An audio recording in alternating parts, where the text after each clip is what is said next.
Hello, everybody, and welcome back to yet another amazing indoor adventure for Mondays! Because Mondays have become our favorite day of the week, surprisingly. That little fat cat who ate all your lasagna as a kid, he's lying to you.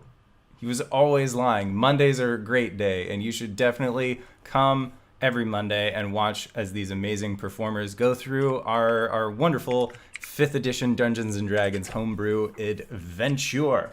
So to start things off, I would like to say thank you to everybody who's been listening to the audio cast. We went from 500 unique listens last week to now 650 this week. So we actually had 150 people come by over the last week. So you guys are rad. Keep up the great work. I don't know where you're at, but from where you are, leave us a review, give us some stars, whatever, because that helps me track how we're doing, as well as also helps move us up the iTunes rankings if we hopefully get there. But with all your help and support, we can't. So I'm excited about that.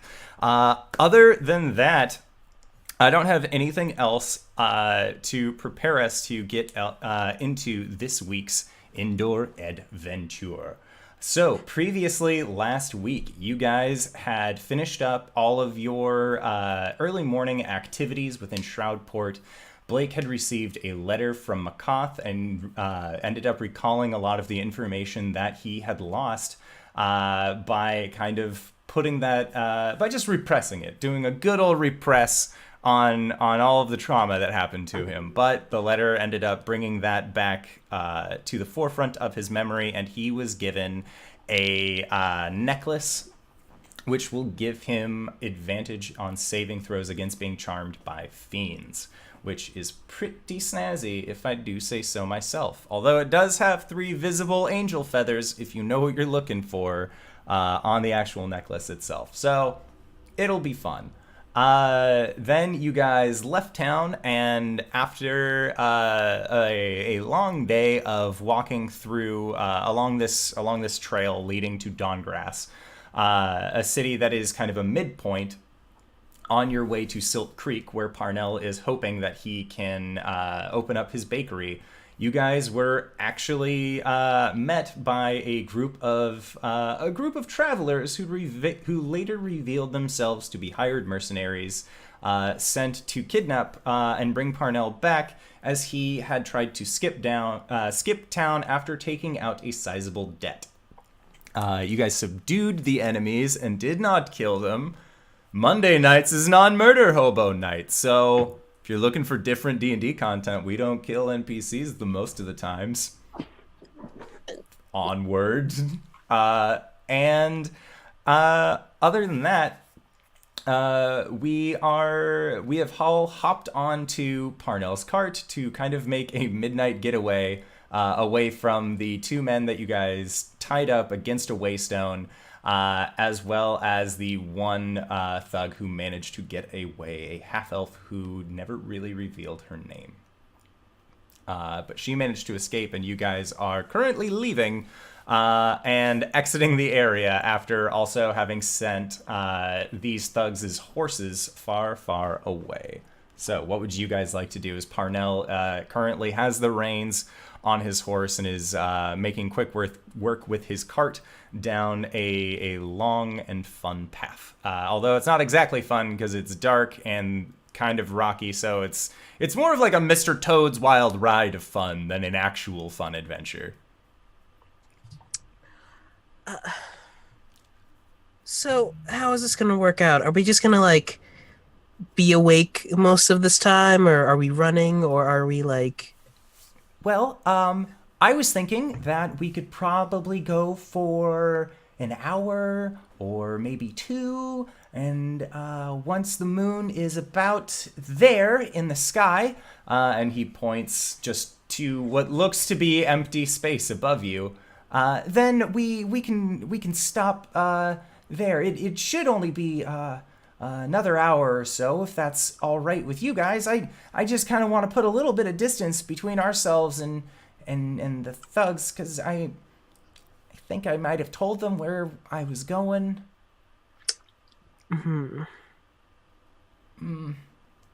He seemed, that Harv guy seemed really nice, and you know, it's always wanted to get new customers. Yeah, we'll talk about it later, dude. Well, okay. But if you want to stay up, I can keep going. I slept for like 14 hours last night, I think. That's not how rest... That's exactly how rest works. No, it doesn't. You like pay your sleep debt up front. Mm-hmm. There is then no you sleep. Stay up long. Oh. Hey, I stayed up with you all night, and like I was fine. Your body needs 8 hours. I kicked your mentor's ass. Your body needs 8 hours.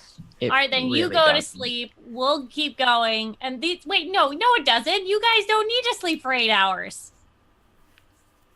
Yes, but that's only if Caelum trances, and he doesn't do that anymore. Choice. Well, how about I hold the reins for 4 hours, and then when Cori's done with her sleepy time, then she can take over. She seems to be good with animals. Well, if we just want to keep going for another shift, I don't think my horse can actually make it that far. It's really pushing her to make it this far. If we had taken those other 3 horses, maybe we would have been able to cycle them out and continue onward for the day. But you guys wanted to send them loose, so you know, hindsight is 20/20 and all that. Yeah, you're not gonna give a shit for not stealing the horses. That's not a thing that's about to happen. No, look, we weren't planning on stealing them. We were simply going to take them to Dawngrass and then accept money from people who we donate these horses to. All right, sit down. You're done. Sit in the back. You know, Parnell, okay. you seem like a nice guy, but for now, don't talk. Okay. And his imp familiar, currently bound to the form of a cat, just leaps up onto his lap, and you see him giving a 6-fingered pet to his cat as he just kind of sulks in the back of the cart. And after about 45 minutes, Gwen, make an animal handling check, as you are currently the one steering the cart. And everybody else, I would like for you to make constitution checks as you walk alongside the cart. Late into the evening. 9. Okay. 14. 17. 18. 5. Okay. Yeah, so the 3 of you that are walking along the side just continue on with absolutely no problem. But after about that 45-minute, hour-long mark, the horse just stops in the road. And then just kind of like leans, like sits down onto the ground and just is not wanting to move another step. And when you say go, it just... It's upset at me. and gives you like this side eye. Just Is this goes an imp back, too? sitting down. No, it's a real horse. At least I hope it's not an imp or nothing. I bought it from a guy who seemed pretty upstanding. The poor thing's just tired. I think this is about as far as we're going to be able to go. All right, well, let's at least pull off to the side and kind of get some cover if we can. Are there any trees nearby? Looking around, you do not see any large trees nearby, but you can see just very sparse coastal trees. They aren't very big, like they aren't very thick trees by any means. They're actually kind of scrawny and have a high canopy, but you do see a few of them around you. They don't look like they would make the best cover, but at least they would act as some cover.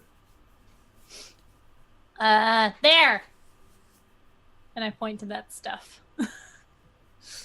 And Parnell just hops out of the back of the wagon and begins to unhitch the horse from its runners. All right, well, some of you guys are gonna have to pull it over there, because I don't think that she'll be able to do it. Old Bess will be able to do it herself.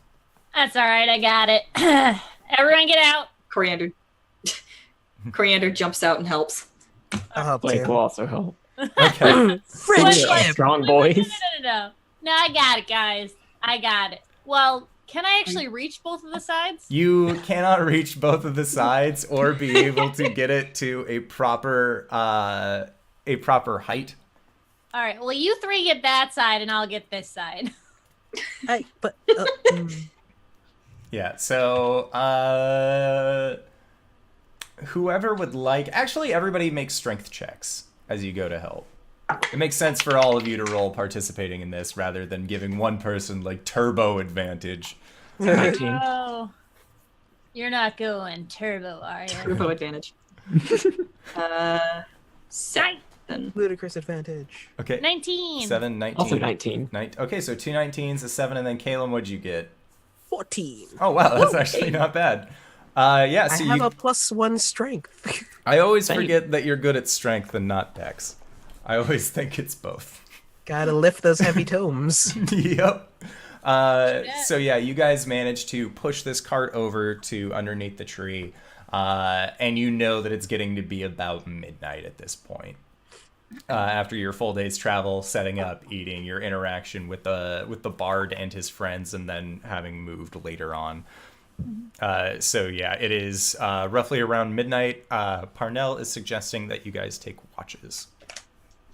All right, Parnell, you and I take the first watch. Okay. Yeah, that sounds good to me. You seem like you're plenty strong, so if somebody tried to come at us in the night, I'm sure you'd probably at least cut them down to around your size.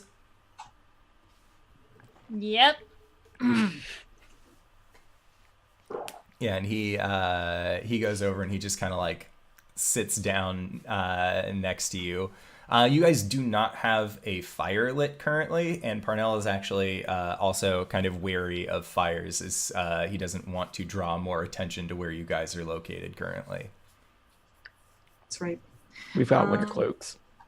Yep. And he just Can puts one over can himself Coriander as well. can Coriander do something about covering our tracks to try and hide us a little better? Make a survival check. This is going to be kind of difficult because you had to push a cart through high grass, as well as there's just a horse who's kind of moving around eating up seagrass at this point. I'll help out too. Okay. Actually, I'll burn Channel Divinity for this. Yeah, this is the perfect time. It is the midnight hour. So, what is this? Yeah, what does this look like to him? Caelum like looks around, thinks for a second. Like Cori's about to go do her thing and cover up our tracks. He asks what happens, and he's like, "Oh, I've got a book for that." And he pulls out the book and flips to a specific page. And as he reads from it for a few seconds, you see in the middle of his forehead, it just like opens up into like this sort of bright eye symbol. Huh.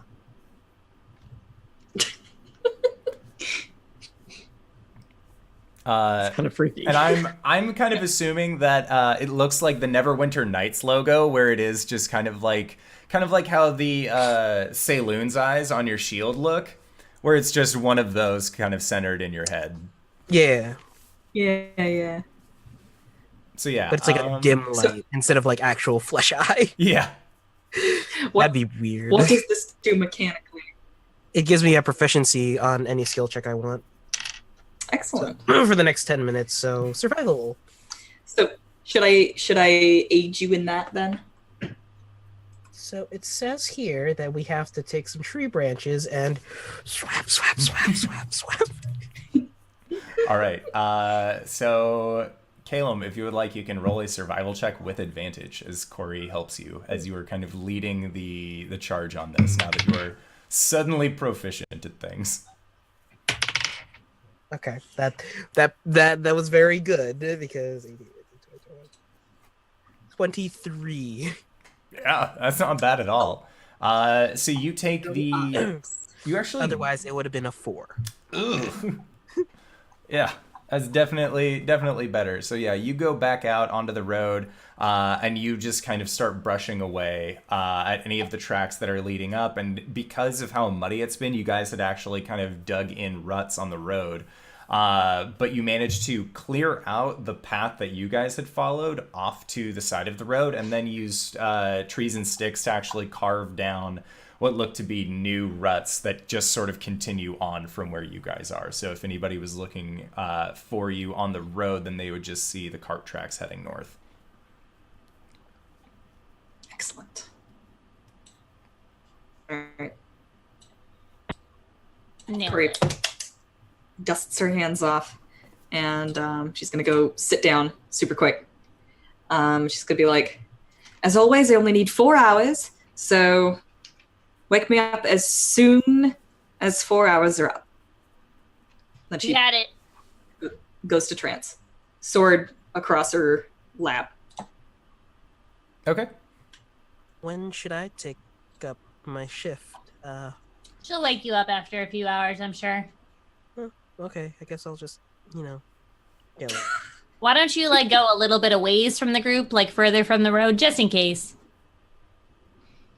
Oh, okay. Caelum like walks away from the group.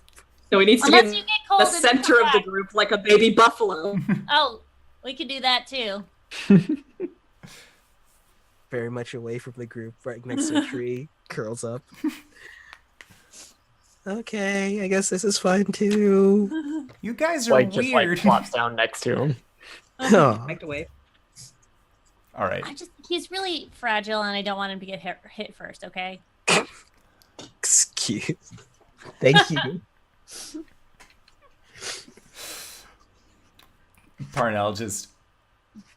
Well, hopefully it doesn't come to that. You guys seem to... You all seem to hit him pretty hard. And they didn't look like they were in any place to actually chase us down at this point. Yeah, well, that's what you think, and I appreciate your input, but how long have you been traveling for? Well, the trip from the Gated Glen I didn't make myself, but it was about 15 days. It probably could have been shorter than that, but we got lost a few times.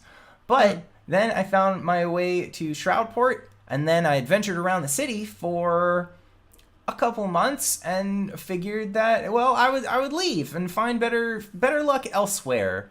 And that's where we are now. Well, I traveled from the north, so by myself, so just saying. That's Yeah. pretty cool. He just continues petting his cat. Yeah. And I'm gonna wait until everyone falls asleep, unless anyone wants to do anything else. So once everyone's asleep, I'm just gonna Gwen's gonna be like whittling a stick or something, and then she's gonna take her axe and like stab it into the ground. All right, Parnell. I like you well enough. You seem like, kind of a dude. But I should hope so. I don't like that you put my friends in danger. And you didn't tell us why. So we'll take you as far as we're gonna take you to the Silk Creek. But after we do that, I don't want to see your face again. That's fine. Like I said, I didn't really think that it was going to be, a life or death situation playing out on the road. I thought, this is why we leave, break at dawn, head out. By the time anybody finds out, oh, we've already left. And then it was going to be it was going to be a zero-sum game. No harm, no foul. Mm-hmm. Well, that's not how it played out. You kind of didn't. Because then I wouldn't have ever met you guys. You all say such nice things about me. I didn't want to let you down. Yeah, well, you kind of did. So Oh. You can see I he gets a know little you don't- deflated. I know you don't mean harm, but I think that kind of harm follows you. So, What's that supposed to mean? well, people followed you and they tried to harm you and us. No, that is true. Yeah, so Yeah. So just so you know, is there anything else that we should know before we head forward, or because if there's more surprises coming up, I'm not gonna be as nice. It's not actually an imp. It's a Okay. closet. I don't know what that is. Okay. Well, don't worry about it. Well, I'm worried about it now that you brought it up. What is it? Well, a closet is it's like an imp, but it doesn't fly, and it has like some little horns on its head and its big black beady eyes, and they're really cute, but they're pretty mischievous. And so you said I should tell you guys stuff, and so I figured I would let you know. Most people just assume that all tieflings have imps, so I didn't want to break character in the middle of town. Right. Is it like more dangerous or just more mischievous? A little more mischievous. Is it bigger? No. Okay. It's still How big's a cat. an imp? An imp is a tiny sized creature, so like yay big. Okay. And then a closet would also be about yay big. Okay. All right then. Is his cat near him? Yeah, he's just been petting his cat the entire night. Like, with his 6 fingers, he's able to get 3 on one side, 3 on the other, and is giving like an equal scritching on this cat. All right. I'm gonna look at what's the cat's name again? What the thing's name? Whiskers. Is that demeaning? Well, yeah, he really doesn't like it at all.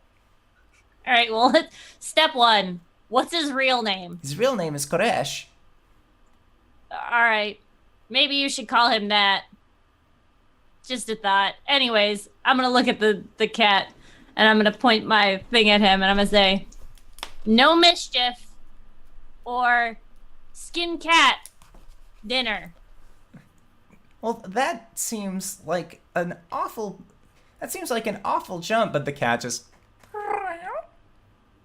like gives you like these really big, cute, like just what look to be really cute kitty eyes, but you see that they are just like bottomless voids of black.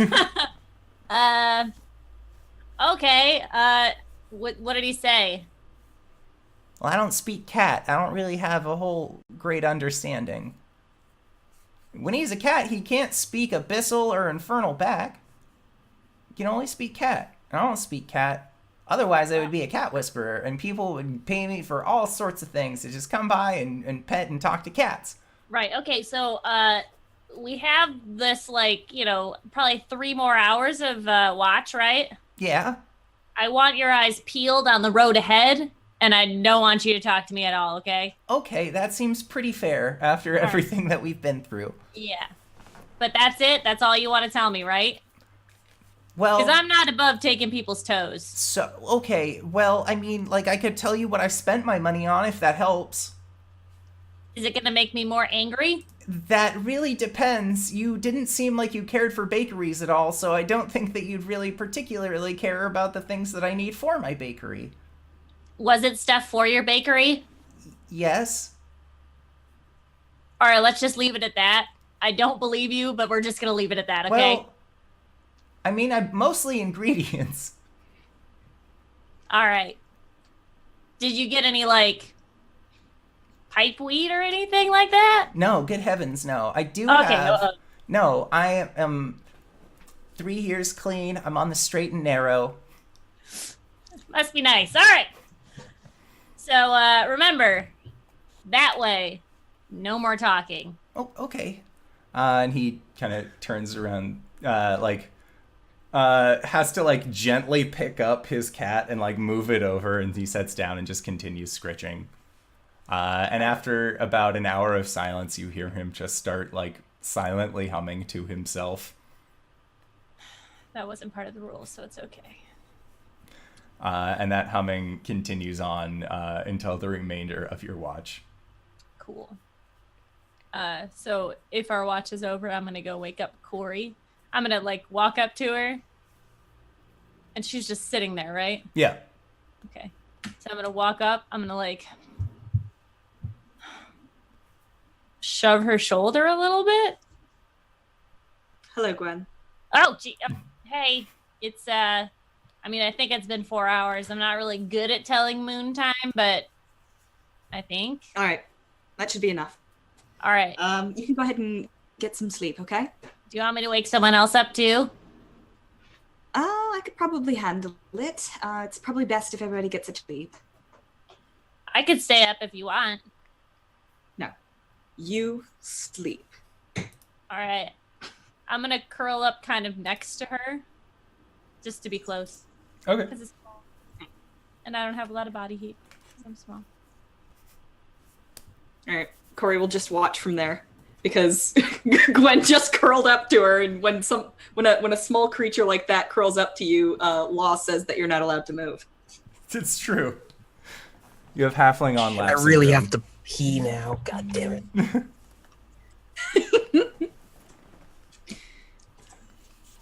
Yep. So you are doing your watch, and you look over and you see Parnell. Just looks over at you. It's been 4 hours. I know moon time. And then with that, he just kind of leans his head back and he starts getting some shut eye as well. And then your watch for the, because it's only another few more hours until daylight, so your watch actually goes by pretty uneventfully. You don't see anybody else coming up the road or a wave of bandits just cresting over the hills, swarming you guys. It's actually a very nice kind of peaceful morning, and you can hear off in the distance, very, very far away at this point, still the crashing of waves from the ocean line to your east. And you know that the ocean line at this point is about 15 miles away, but you can still just hear, just very, very faintly still, in this otherwise zero noise pollution fantasy world, the sounds of the far off ocean. Your watch goes by uneventfully. Blake, you end up waking up after your full 8 hours, feeling completely fine. Caelum, I would like for you to make an intelligence check as Brother Groon, the stone giant, continues to teach you your letters for understanding the cipher. 18. He got a 24, so I would like for you to add three more tallies on your progress towards learning the cipher. Some of them even want to get it through human. Okay, cool. All right. And then you guys all end up waking up around 10 in the morning to it being a little chilly out, but all in all, the morning looks like it's going to steadily begin warming up. You can tell that there is a light fog just from having been so cold and damp the day before to now most of the clouds having cleared out to the sun just warming up the earth around you. And Parnell just sets his cat down and does a very large stretch, almost like a sun salute. And then he begins walking back over towards old Bess, who is once again risen and is now just comfortably just standing around eating some seagrass. All right, well, we should get there towards around nightfall. But if we hurry, we could probably make it there around supper time. That way, if you guys wanted to see if anybody would give you a nice home cooked meal for some coin, or I could acquire some supplies and then feed you guys again as repayment for last night. I mean, you did kind of pay us to do this. That's true.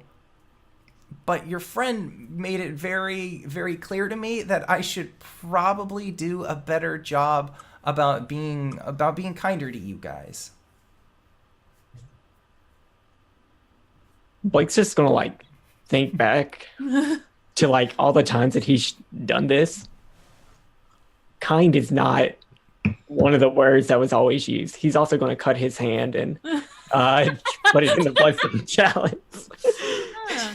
Just while he's like thinking about this, just like absentmindedly. Okay. Pondering. Hmm. Whoa, that's intense. That's Oh no, 18. he does that every morning. Ooh, Ooh. fancy. 18. Like, is it hard to cut through your scales? Not on the palms now. Noted. It also doesn't help that you use like the same line like every day, so it never gets a chance to really heal. It's harder to Get a cut through groove. scar tissue. But it never does heal. Probably always hurts. It's the life Get of a used to blood it. hunter. Yeah, Hoodie right. up, limp cigarette, skateboards away. But yeah, so you guys end up getting your cart packed up and ready, and then set off on the road northward. And unless anybody has anything else that they would like to do during this cart ride, it's just going to keep going. So, Blake. I just want to sit in the back for a little bit, take out my writing kit, and write a letter that I actually do plan on sending. Okay, cool. I'm gonna start looking through all of his stuff in the back. Okay. Coriander will. She'll No. sit in the back of the wagon and face the road going that way. Okay. You know, the direction the bounty hunters might come. Okay. Directed southward, and Caelum, what are you doing? How fast is the wagon going? Because if Well, it's not that, It's not going very fast right now because it was already kind of weighted from a lot of the supplies that are in the back. But with Blake sitting in it to write a letter as well, it's moving at a very slow pace.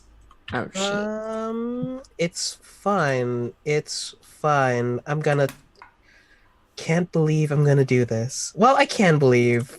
Caelum is very. Do believe. I do believe. I do I'm believe gonna. in Caelum's. I do believe in Caelum's. I'm gonna pat old Bess on like the neck as I walk past her, and I'll cast Bull's Strength. Nice. Nice.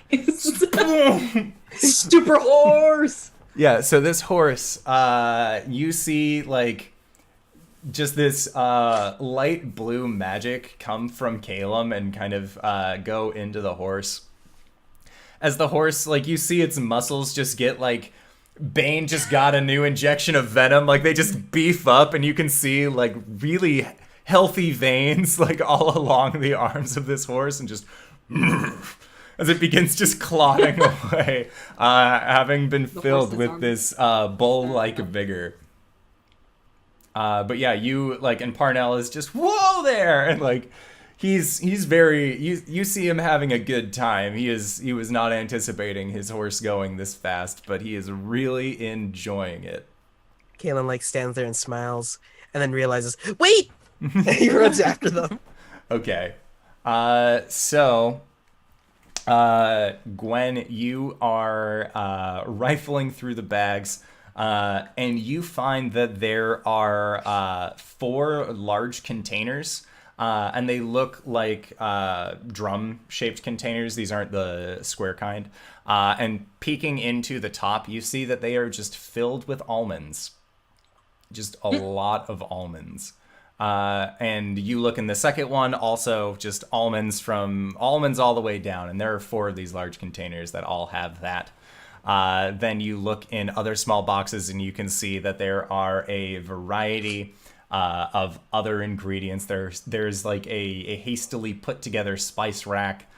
You can see that there is a large assortment of potatoes. There are some beans that have kind of been stowed away. And you can see that there's also some hard sausage that has been brought as well. And that little small container looks more akin to a personal cookery. And then you also end up finding that there are a variety of other flours and sugars that are kind of just dispersed throughout. Is there coriander? He would not actually have coriander on him, as he is not planning on using that in any sweet treats. I don't know what coriander coriander's used for. Coriander's very special. LB doesn't know what coriander's used for. I'm white. Savory things mostly. Yeah, you use it more for savory Mostly. things. Okay. Yeah. Yeah, so I'm gonna take a handful of nuts and kind of look over Blake's shoulder, like kind of nonchalantly, but not very good at nonchalantly, to see what he's writing. Okay. It's a letter to McCoth. Oh. Okay. I don't say anything. Sounds good. All right. So yeah, you guys ride through most of the day. Blake, you finish your letter without any real issue, and that's around the time that the swole horse spell is dissipating, and old Bess returns to her normal horse size, and you can see that there is a listful look of want still in her eyes afterwards, as she seemed to have really enjoyed being a muscle horse for a good hour. But you end up getting off the cart, so it's easier for her to travel with.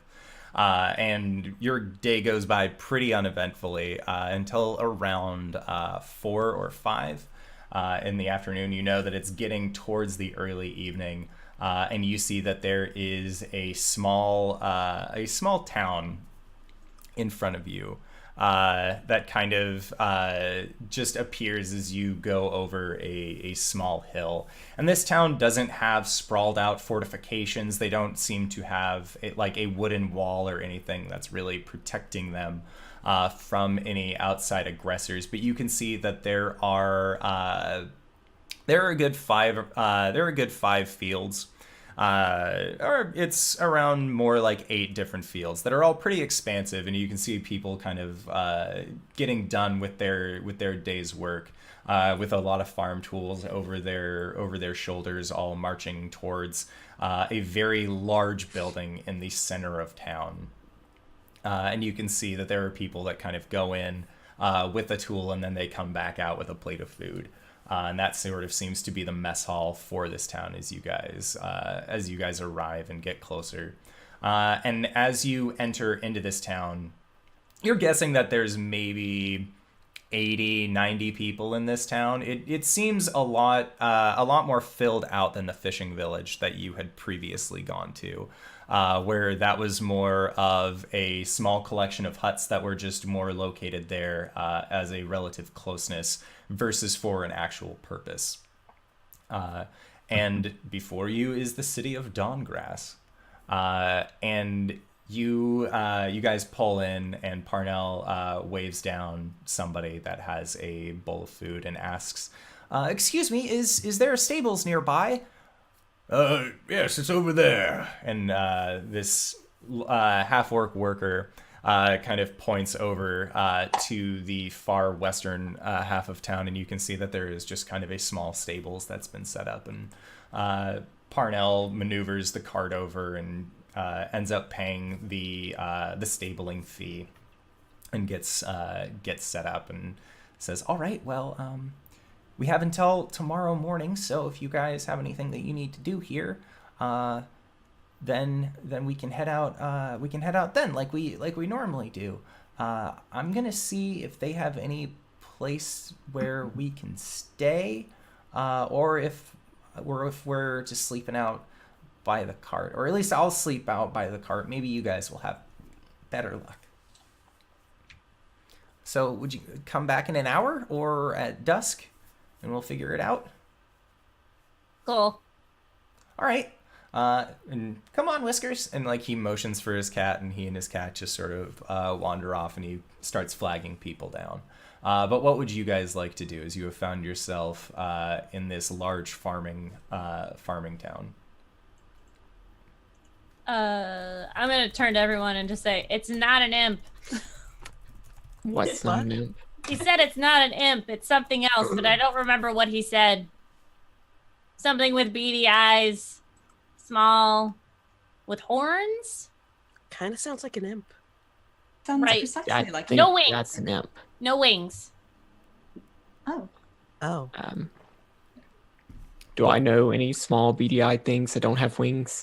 You can make a history check. And I believe your blood hunter gives you advantage. Hunter's Bane, yeah. Yeah. 17 plus 0. Okay. So you think, based on the description that Gwen has given you, that this sounds like a quasit instead of an imp. Could this be like a larva or a quasit? Why do you quasit? Quasit sounds about. Oh. Yeah. What the fuck is he doing with the quasit? I don't know. What is that bad? He seemed like it was important.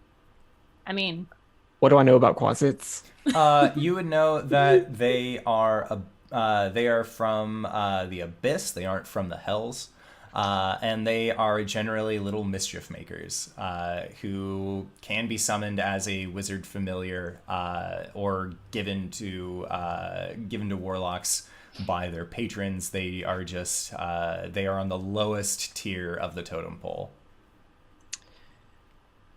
outside of larvae and lemures.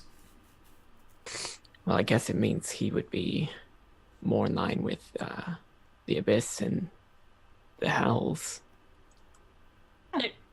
there's a difference. It seems to explain his chaotic nature. Oh, Yeah. I Okay. fucking hate that cat. do you want to kill it? Probably won't help. Oh, okay.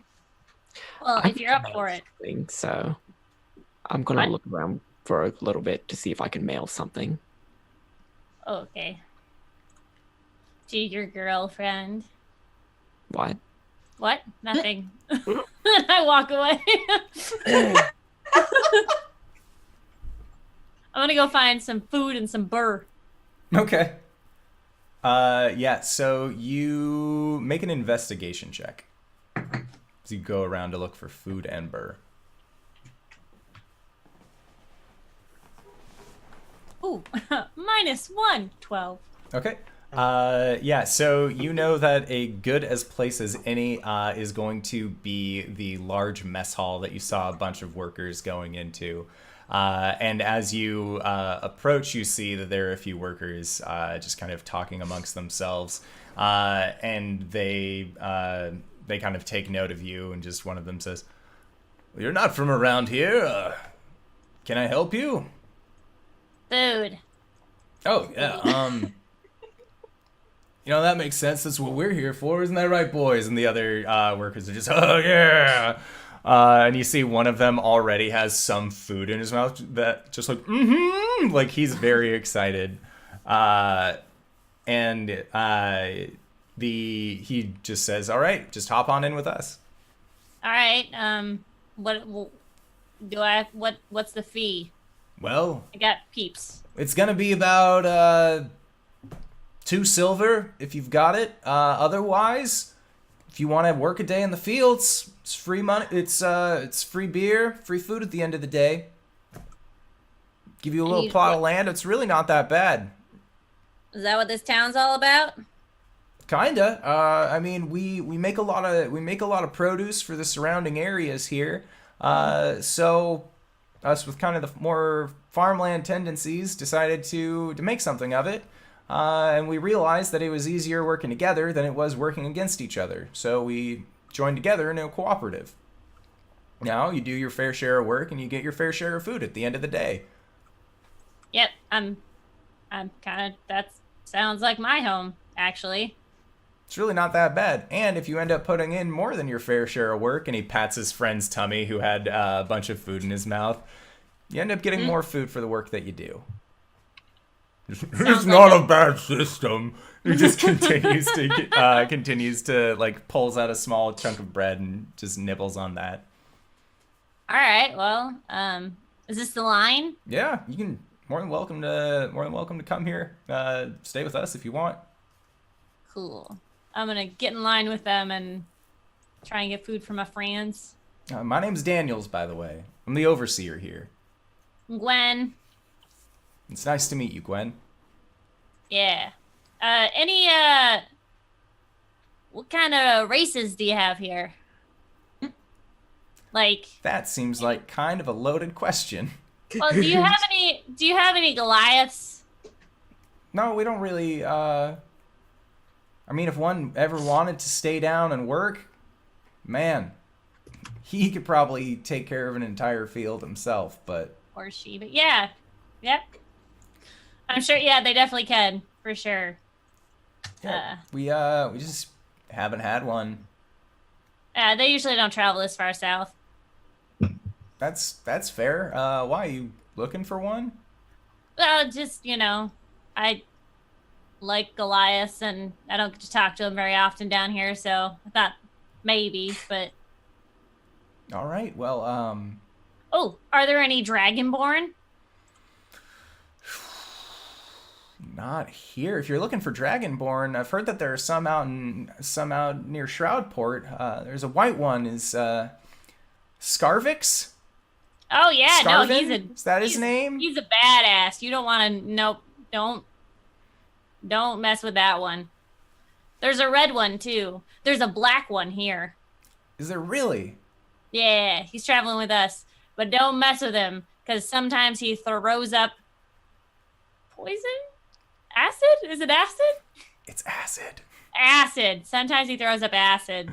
If you get him really drunk. Now, that sounds like a sight to see.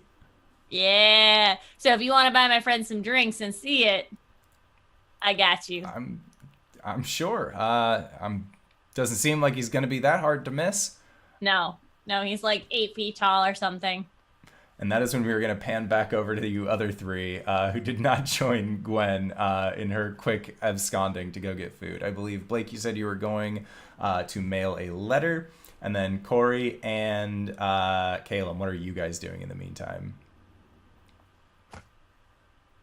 Want to walk around? You are You're muted. I'm going to familiarize myself with the area. Just kind of look around, make sure I know all of the exit points. Okay. To which there are many, as this is not a gated community. This is kind of just little hovels that have been set up around a mess hall. But yeah, you spend your time familiarizing it with Caelum. And Blake, make a investigation check. 11.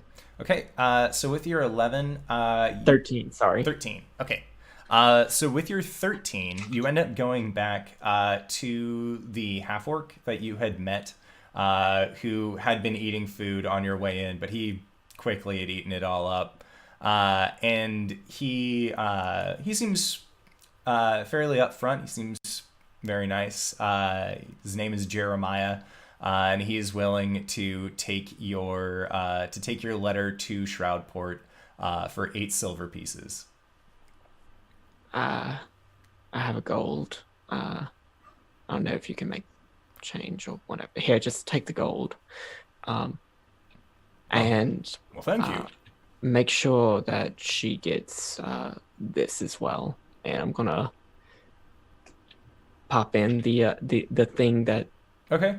I mentioned. Yeah, so he looks at that and just, yeah, sure. Normally people put a lock of hair when they're sending something to a loved one, but I guess this makes sense, considering your lack of hair. Well, if you need to include anything more, just let me know.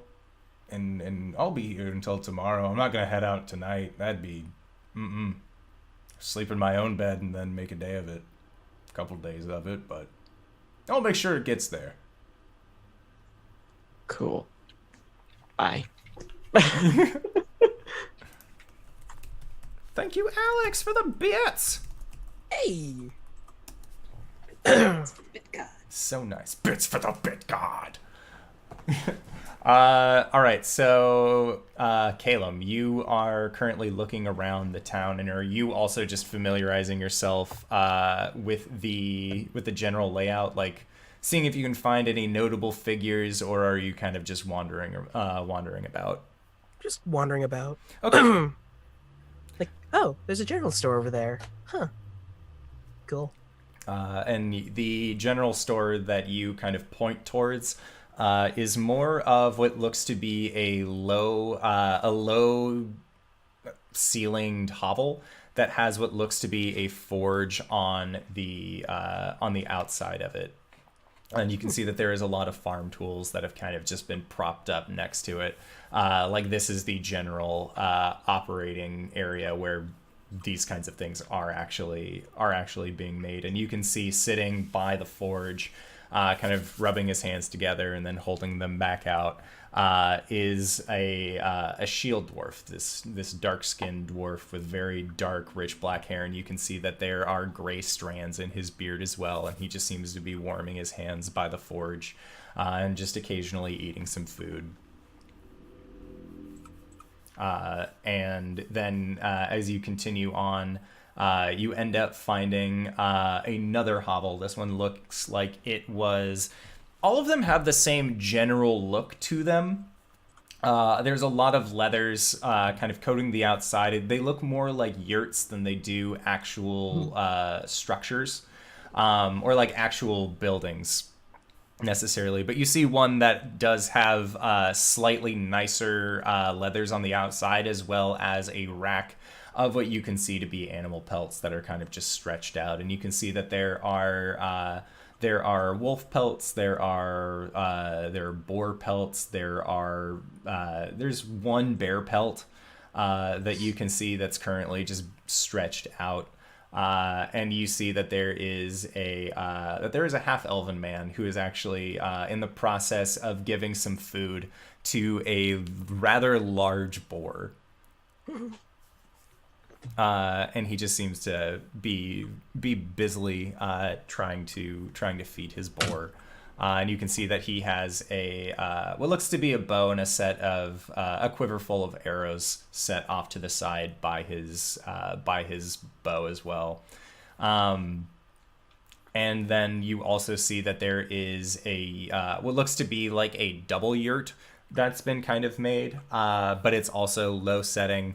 And at this one, you see that there is a halfling man who's holding hands. Like in each of his hand is just a smaller halfling that's holding his hand, and then another older halfling woman also is holding the hands of two. And then you see that there is one child who is also like hand holds the set of the other kids as they continue forward. So there looks to be about 7 children in this halfling family. Wow. That is a lot of children. Also double year. Sorry. Sorry, was that Wings? I said it's a lot of Gwens. Yeah. Oh. Do you think, like, Gwen's family is like that? They have, like, 50,000 children? Her birth family, probably.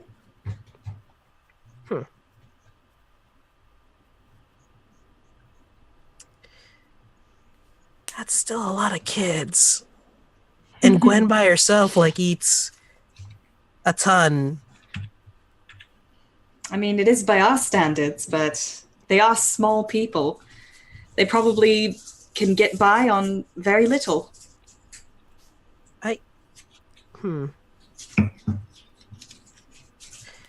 Gwen's a very, very high energy person. It makes a lot of sense that she eat as much as she does. But where does she put it away? You weren't there for that one night. There was just like 3 steaks and sausages, and then I turned and they were gone. There was like the vacuous suck of air, and then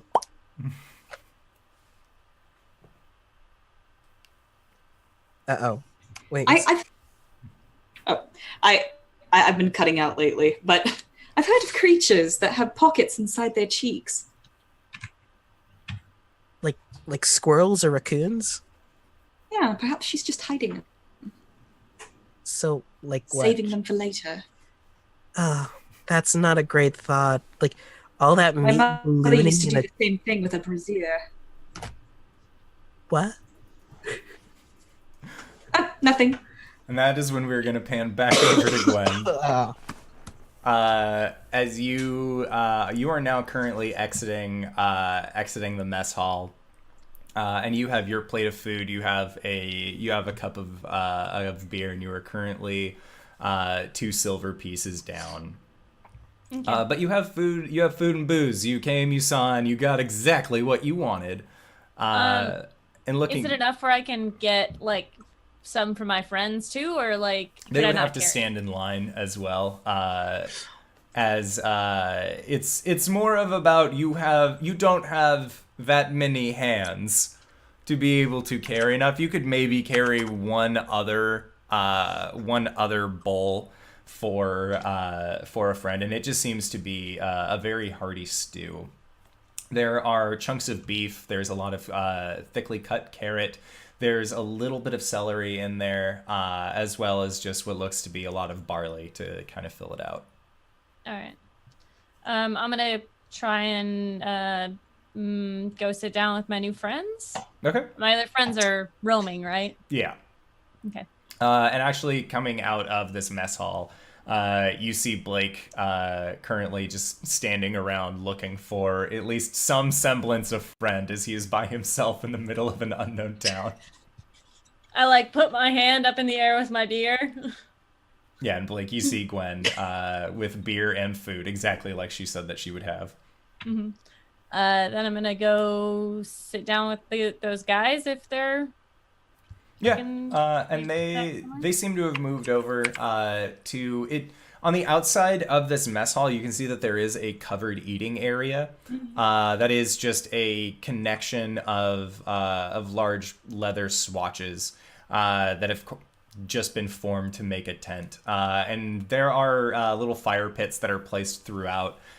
So they are just sort of eating at this long table. And when you come up, they welcome you. And when they see Blake, they're just like, "We've heard about you. How many beers does it take? How many?" Gwen said, this one said, if we gave you enough beers that you would throw up acid or something. That's insane. How many beers does it take? I want to see it. I mean, how many do you have? 8. Gwen just shoots you this look after saying 8. Like, come the fuck on. 8. That we Ish, can depending do. on how strong it is. Well, we don't really tend to make it too strong, considering that we usually have a, gotta work in the morning, but we'll see what we can do. And so you see he ends up just kind of standing up and walking back into the line, which has gotten significantly shorter now. And then while he's standing in it, you actually see a small herd of halflings just moving across your vision that all go to then stand in line as well. And the kids just sort of seem to be like scrabbling on top of each other. And the parents are one of the kids has like hit its shins, so they got picked up and they're currently holding on to them. And most of these kids seem like they're around 10. You see that there is an older son who looks to be about 15. But for the most part, these do all look to be relatively young halflings. Mm-hmm. And so you don't see any of them that are like crying incoherently. There was one that looked like he probably missed a nap at some point today. So his mom just kind of has him over her shoulder. But all the other kids are actually like, as soon as the mom and dad just kind of like corral them a little bit, they actually are on relatively good behavior as soon as they get near the entryway of the mess hall. And you can see that they're just very excited to be able to get a good meal in their bellies. And it's around that point that then you see Daniels, the man that you had met earlier, come back out, and he's carrying three beers with him, and he says, "All right, well, this is all I could carry with just my hands, so call this a starter. And he sets down 2 for you, and he puts 1 in front of himself. And Caelum and Cori, that is when you guys see that Blake and Gwen are talking in a small group of people, all kind of eating and enjoying themselves. And you see that the line leading into the mess hall kind of ends with this small halfling family.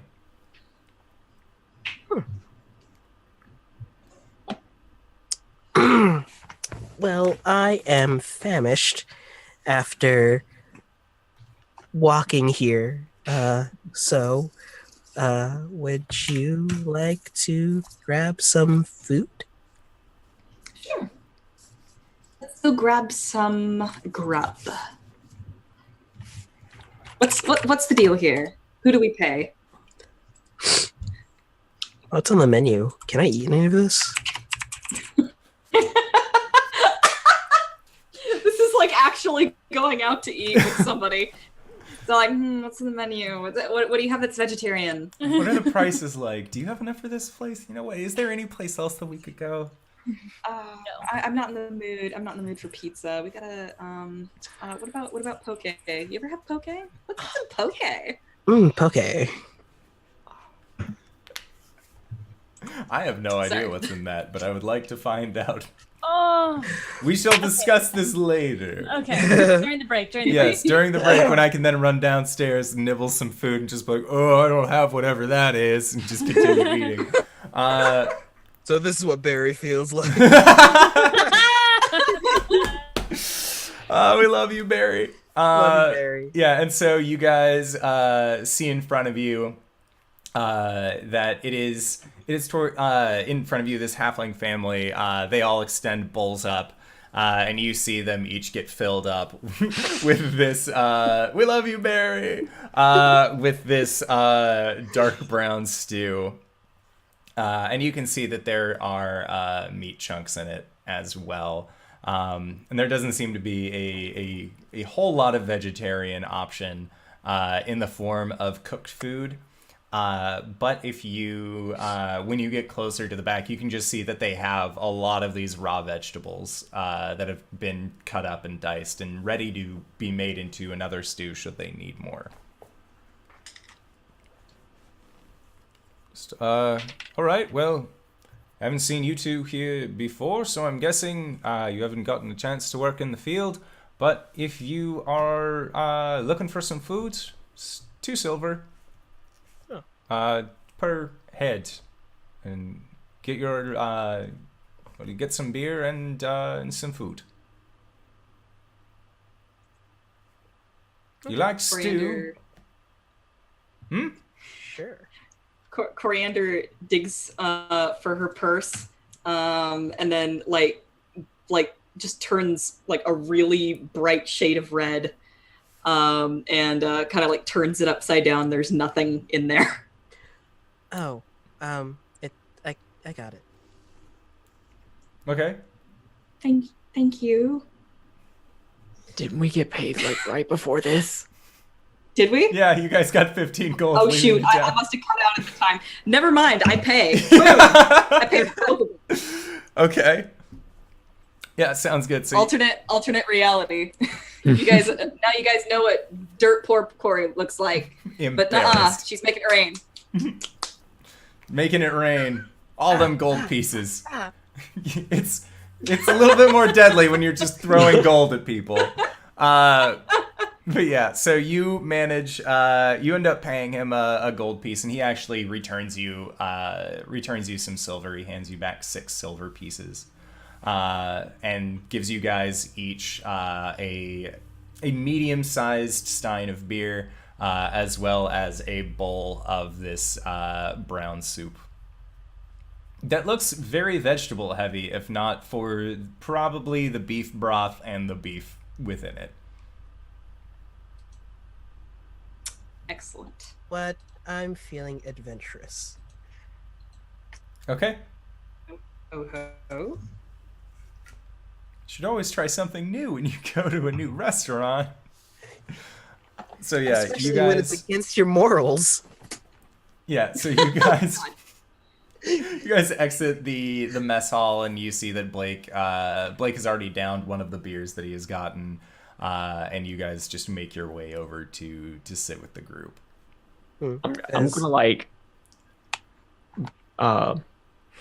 take Gwen like aside, just like, what's the plan here? Like, am I supposed to like acid breath and then you get the rest of the beers that they bring, or?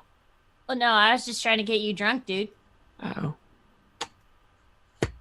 Okay. Free beer? I mean, like, if you don't want it, then we can do that, but, you know, free beer. All right. Yeah. As Gwen is saying free beer, I clunk my mug in front of her. Yeah. And I start downing it. Are any of these are all humans around us? There is a variety. You saw that there was that halfling herd that ended up coming back, and they are all currently at a table off doing that family dining experience that you've always regretted having grown up around. And your company currently consists of 2 humans, a half elf, a half orc, and then there is a hill dwarf who seems to be getting some food as well. And it's is just the half elf attractive? yeah, he's pretty attractive guy. Before they come up, I'm gonna just mention Coriander and her, alluring beauty, and talk her up a little bit. Okay. So make a persuasion check as you talk up your friend to this half elf. All right. Ooh, that's not great. Persuasion is a 10. Okay. Average. I'm not great at descriptors. So yeah, you're doing your Orange. best. Like, she's got the ears. She changes colors, man. He seems like he seems like he would be on board, but more as he kind of expresses to you that given the chance to get to know her, if you guys were planning on staying here in Dawngrass for a while, he might be interested. But at least and he looks over and he sees Cori coming out, and he's like, yeah, I mean, she looks nice. Yeah, she gets kind of lonely on the road, so if you want to talk to her, I think she'd appreciate that.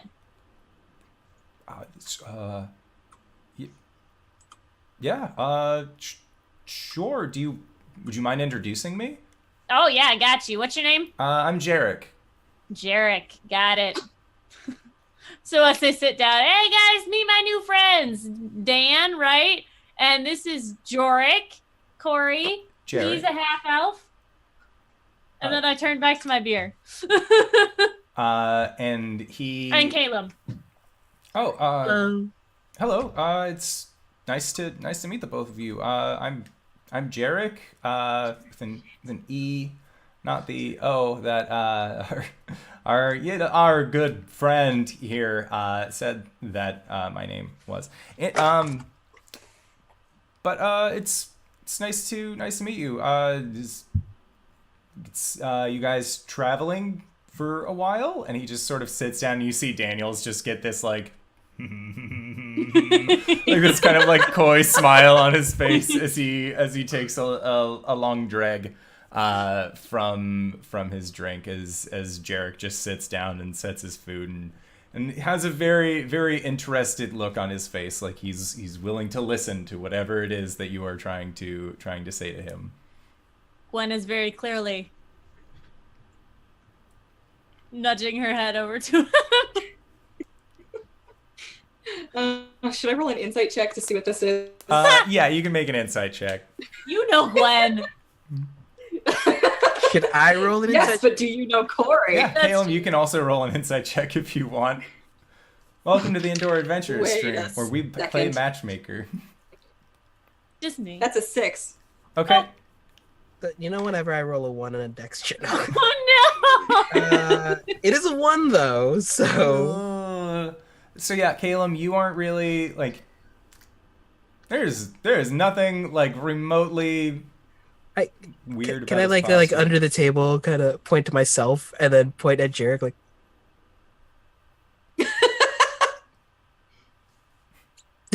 Slowly points to Coriander and then Jarek. If anything, you just think that there might be like something wrong with his back because he is like leaning forward a little bit more than his friends are. He has his arms kind of up, but he like has his hand on his chin. So maybe there's like a problem where his neck isn't giving him the most support for his head. Hey, Jarek. Yes, Caelum? I've read that like working a strenuous job for like long hours is really bad for your back. I could probably try to help you with that. Or Cori could. And you see him and like his I mean, eyes. Cori, do you have like medical knowledge? Like, Caelum. Oh, I do have this ability called lay on hands. So You just it works a little better if I and then like stands up and starts giving him like a shoulder rub. okay. And I'll give him a point of lay on hands. Okay. And then I'll grab his head and I'll crack his neck. He's dead! Damn, Cori! Welcome to winter. It's like really relaxing for like a second, and like it seems a little forward, and then she just Yeah. just leads into And he winter's coming.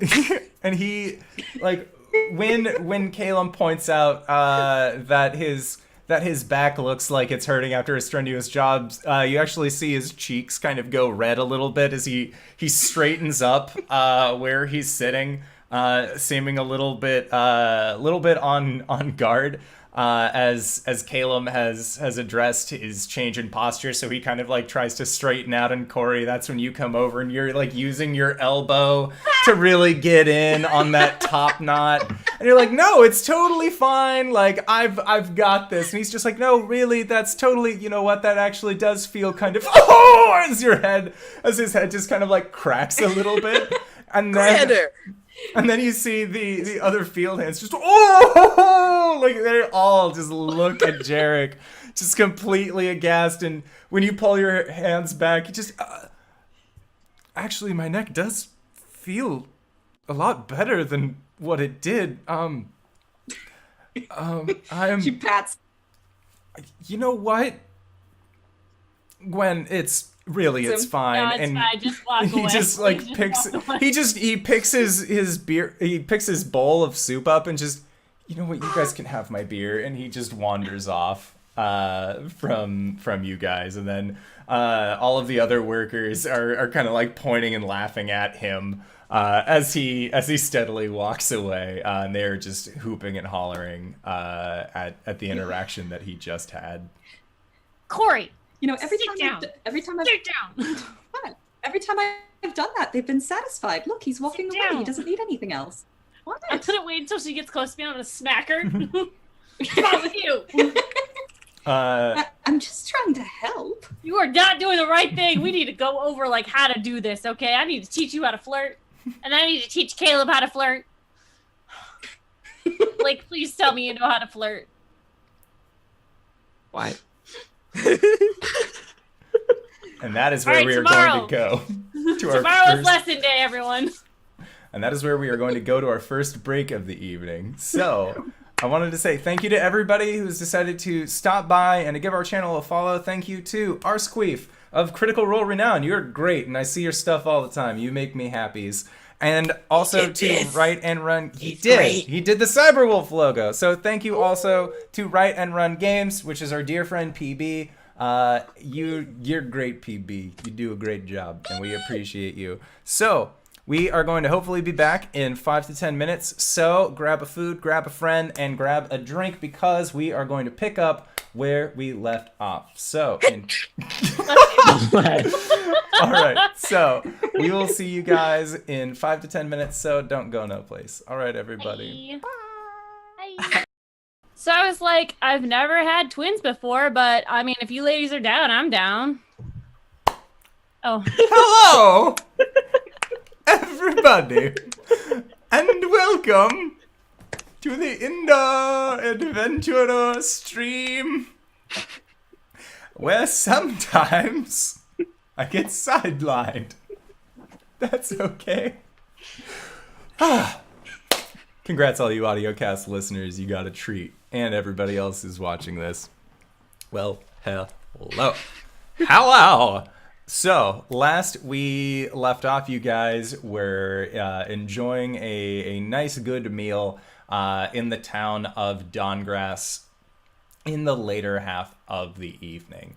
By the time that you're, as you continue drinking and eating, as the half-elf Jarek recently left the vicinity, you see that one of the workers actually, like, after a while, turn to each other, just, do you think we were being a little mean? Probably. All right, we should go and say something. And so they actually stand up and go to try and make amends with Jarek. But Daniels is still just sitting there being like, well, you're 3 in, so 5 more? Is that should do it? I'll go get him. Just let them know I sent you. Just let them know Daniel sent you. Daniel. Got it. There's an S at the end. Daniels. Yes. Got it. Well, thank you. And so then Gwen goes back off, and he's just kind of sitting there, having a few drinks and just talking with you guys about your trip. And you see that off in the distance, Parnell is just kind of like looking around, lost, wandering through this town. But nobody really seems to pay a whole lot of attention to him. As he just meanders around. Stands up and he goes over to Parnell. Okay. Thank you for the bits. We are Nerdsmith. So yeah, you go over to Parnell and you can see that Parnell has like he looks like he has worked in the field at least a little bit. Where he has like some dirt on him.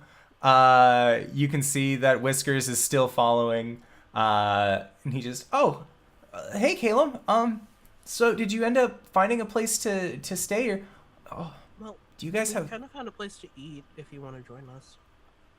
yeah, most of the food that I brought, so that way I could have it in Silk Creek when we got there. So if they're just giving away food, it seems, Well, no, not quite. It's like, they said that I had to work in the field for it, so I did. I went out there and I pulled up some vegetables. cool. Yep. Are you okay? I'm just kind of tired. It's been a long day, but it'll be fine. And then he just starts walking over towards the mess hall. And Gwen, when you are inside getting drinks, you see Parnell walk through, as he is currently the last one coming in to get food. And he puts his hands on his hips and proudly proclaims, I have worked in the field for the day. And they look him over and just, okay. They just fill up some stew, hand it to him, and then give him some beer and kind of wave you guys on. And how many beers were you picking up, Gwen? 6. Okay. So yeah, you do your best, and like some of them kind of spill over, so they're just leaving a trail of ale as you continue onward, but you end up bringing them back. And Parnell then comes out with his food and a mug and sits down next to you guys and just hungrily begins going into it, as you don't believe that you have remembered seeing Parnell actually eat throughout most of the day. So you pulled up some vegetables? Yep, I went out into the field and I pulled up some vegetables, and then I put them in the large cart with the other vegetables. That's where I was told to put them, so I did. And Daniels just sort of looks at him and just, I don't know who you are. Are you one of... You live here? And oh heavens, no! I'm just making my way through. I'm with these folk. I'm with them. They're my retainers to make sure I don't get in. No trouble ends up finding me on my way to Silk Creek. Okay. Kind of like looks at the four of you, just, goes back to sipping his beer. And he looks at the one that he was sipping and kind of turns it upside down. Just, all right, it's getting kind of late for me. Blake, can you do the thing? Do the thing. What thing were we talking about? You were going to spit acid. Yeah. Do it into the street and don't hit anybody. Yeah. Do you want me to hit you in the gut? That might help, actually, yeah. Yeah. Oh, please, guys. So yeah, you guys. Oh, no. We said that we would do this. We're gonna fucking do it. So yeah, It's you not guys. healthy to force yourself to throw up. It's literally a racial trait. Walking away. It's a horrible racial trait. And you That's no guys excuse. go out I feel like onto the I've seen you do street, this on command before. and Daniels is just kind of standing there, arms crossed, waiting expectantly. Is there are the other guys around? No, they seem to have all gone off to comfort Jarek. Lame. Uh-oh. It looks like he's gonna vomit, and I'm gonna punch him in the stomach. Okay. All right. So yeah, you since you're not aiming at anything, there's nothing that's gonna require a save. But yeah, you guys kind of make a show of this. Make a performance check, Blake. Okay, first off, 3 points of acid damage to Okay. the road. The performance check. You're gonna. So I rolled a 3. Okay. My charisma modifier, as y'all can see over there, it's -1. So I rolled a 2.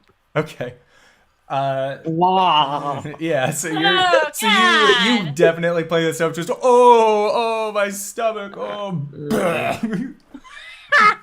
And it definitely doesn't, like, you're not going for distance. It is more of just, this guy wanted to see me throw up acid, I can do that. And so there is a little bit of acid breath that comes out, and you see the guy just like claps his hands and just, downright impressive. That was worth all the beers. You guys have a good night. And he just You too. he begins walking off towards one of the collections of yurts. Good job, buddy. Let's get you more beer. And I smack him on the side. No. Die. A little bit more of the acid comes out Oh, that had shit. kind of like caught itself. You all right, buddy? Yeah, and you guys go back to the sitting area where Parnell is now finished with his stew. You know, this actually was really good. Could have used a little salt, but that's okay. He just keeps eating.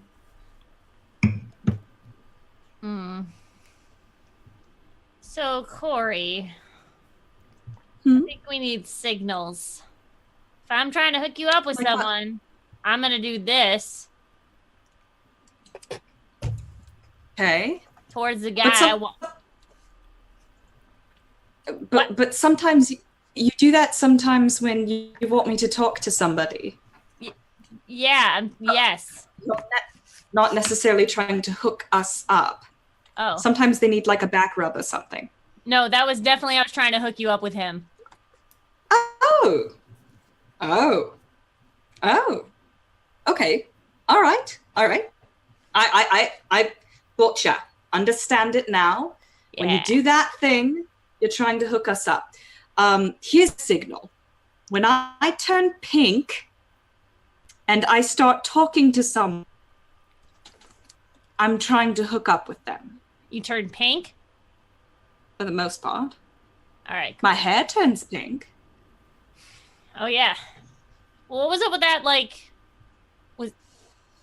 when we were out doing the thing with the fish people? Was that for Caelum?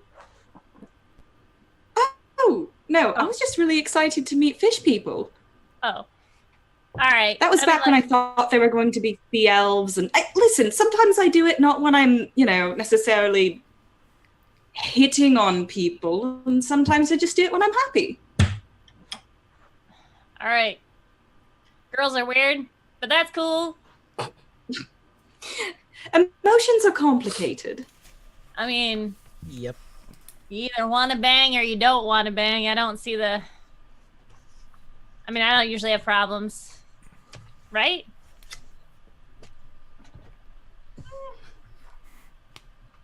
It's complicated. Girls. Blake, do you want to fight? Like, wait, what? Do you want to fight? What kind of fight are we talking? Like fisticuffs. Oh, no, not really. Oh. So Gwen kind of hunkers down and she grabs her beer. Starts drinking. We never did procure a place to rest, Caelum says as he stands up. I'm gonna take a walk around. Let me know if you need a wingman, woman. Okay. I could join you if you like. Parnell says, having just finished his beer. You stay here. Okay. He just slumps his shoulders down. I'll go with you, Caelum. I was also about to go, but okay. Leave me alone with him. I'm not. Good. I really don't see what's the problem here. You see Need Whiskers more than hop one up onto his person lap. to protect you. That makes sense. I pass him a beer. Let's chug. Parnell or Blake? Parnell. Okay. See if he loosens up a little bit. Yeah. He'll just okay, and he'll start chugging along with you. He got a 13. What are we doing? Constitution saves. Oh, bitches. Oh, I got a 11. Okay, so he actually finishes his beer before you do. And you can see that there is a little bit of red creeping onto his otherwise gray face. Yeah. Just, this is fun. Yeah, Oh, another no. one. So yeah, you move out another beer, and Blake, you're just sort of watching this with idle curiosity, because at least he's not getting himself into trouble at this point. And then Cori and Caelum, you guys. Before we leave, I'm just gonna shove a water skin next to Blake. Eye him. For you podcast listeners, RJ just did the "I'm watching you" hand signs. And Blake is just staring back, just like, what? Drink the water. No, I think I'm supposed to drink the beer. Yeah. Yeah! Parnell's cheering along. Everyone should drink beer. This stuff's great. Hells yeah. It's been 4 years. I forgot how sweet it tasted. And Oh, he just shit. he just continues drinking. Yeah. So yeah, our two elves are currently out and about, walking through Dawngrass. I don't recall seeing an inn anywhere or place to stay. Where do people stay around here? In their It's- houses, I guess. Oh. I suppose that makes sense. So are we camping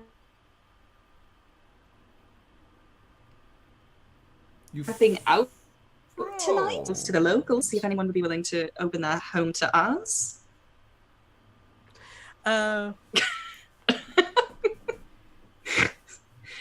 Was I Yeah. I see. You were roboting kind of hard. Just like RJ. I suppose we could ingratiate ourselves to the locals and see if anyone would be willing to open their homes to us. Oh, yeah. Otherwise, it's just another night out under the stars. Never hurt Next, anyone. Some settlement, which isn't such a bad thing, you know. Lowers the risk of animal attacks and muggings, I hope, at least. What are we going to do about those guys chasing us? Hopefully outpace them. We did show them how strong we were.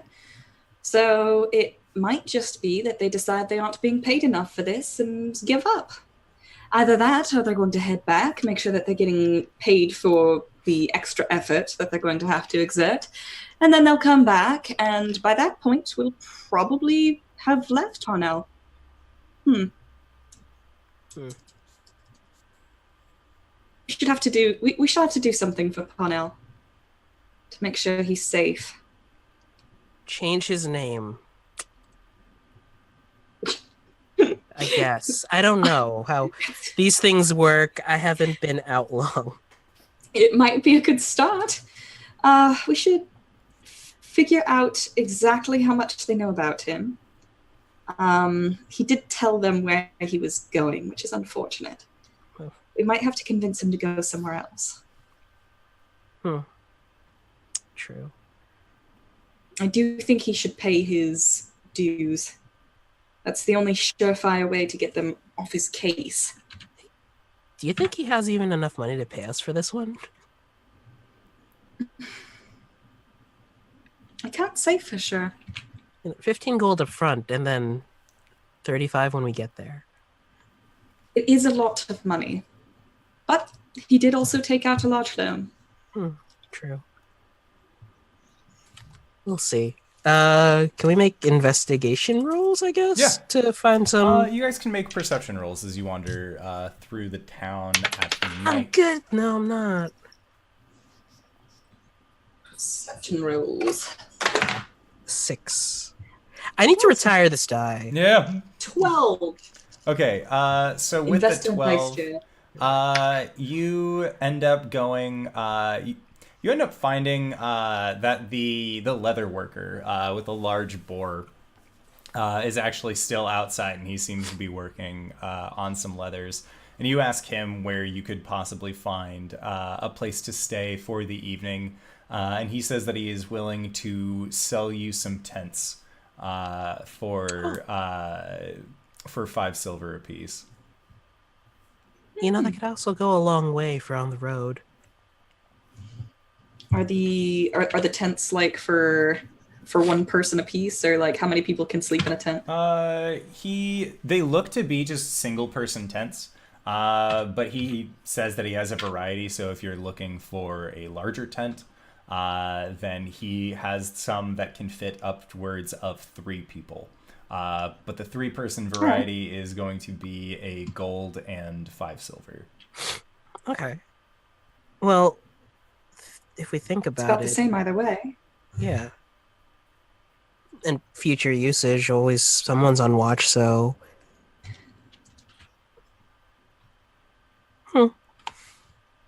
Sorry, what did you say? Oh, I said in the future, if we were to use it, someone's always on watch anyway, so they'll be outside the tent, so... That's right. That sounds right. And if Gwen needs to use it for reasons, then we can all just be outside the tent. In the wild? I don't think she gets that down and dirty. I learned that one from Mugworth.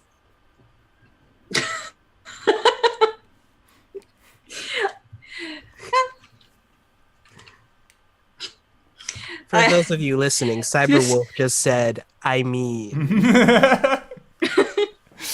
This place is very much not like the Feywild at all. And Coriander kind of turns red. What is that supposed to mean? You know, I got up to all sorts of shenanigans during university.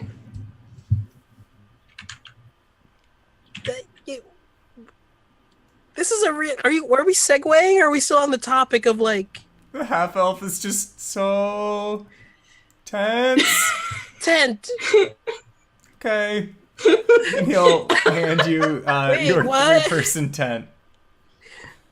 After you give him 1 gold and 5 silver. Dear diary, tonight I learned some stuff about coriander. I pay that. I'll pay half.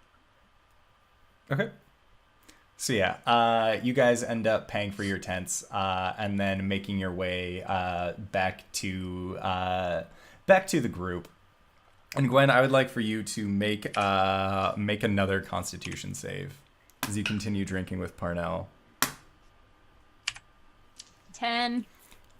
He got a 12, so he currently is just like slamming drinks and just, this brings me back. This is a good feeling in my tummy. Yeah, beer's good.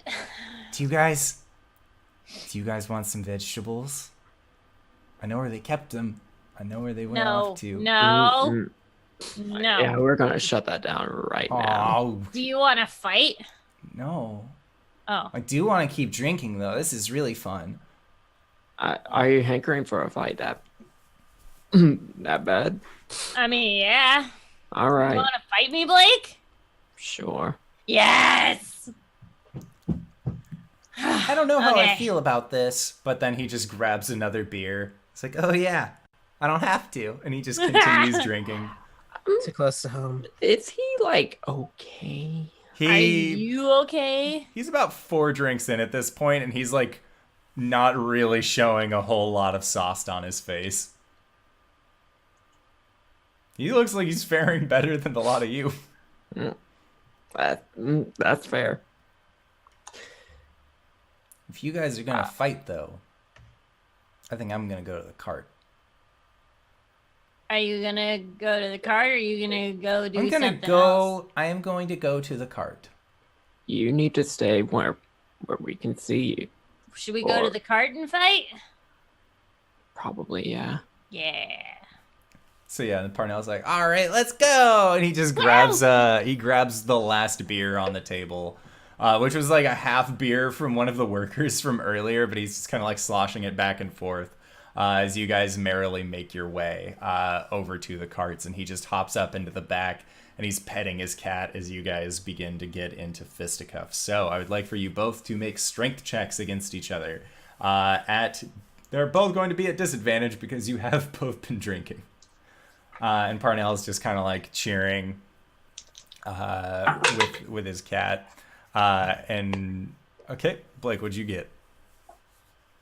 6. 16. Okay. I need 16 to pass. I got 6. Yep. So yeah, Gwen, Blake is just telegraphing his moves. You can see that there's a slight reason why he is he more tends to stay towards the back with his crossbow than actually being up close and personal. But you manage to end up bringing him, like, you end up tripping him, so he just sort of like falls over into the mud a little bit, but he starts picking himself back up. And you raise your hands above your head cheering, and that is where Cori and Caelum, you guys end up seeing the rest of the group, is by the carts as Parnell is just kind of like cackling hysterically as he watches them both fight each other. I'm number 1. Caelum's just walking back with a redder face than a drunk person. Blake, This seems normal. you're pretty good. Yeah. You need to practice more, but Par for the course, I guess. I got a question for you. This is great. Just continues drinking. I'm gonna like, are you standing up or are you still on the ground? I was still on the ground. Okay, I'm gonna like get on, not on top of you, but I'm gonna like stand next to you and look over you. I need to know. The red dragonborn said something and I need to know. Uh-huh. So like, when we took a bath together, Yeah. you like, I mean, you didn't have anything going on down there. I thought that was weird, so I thought you were a girl. So I asked the dude, and he said that like, it's like a retracting thing. And then he told me he has 2. Do you have 2? No. Do you know? Yes. I mean, I'm not. Can I see it? Okay. I'm not. I'm now. not sure how red dragonborn are different from me. It's like he didn't have a tail, and I do. But Oh. I Is it like I have one.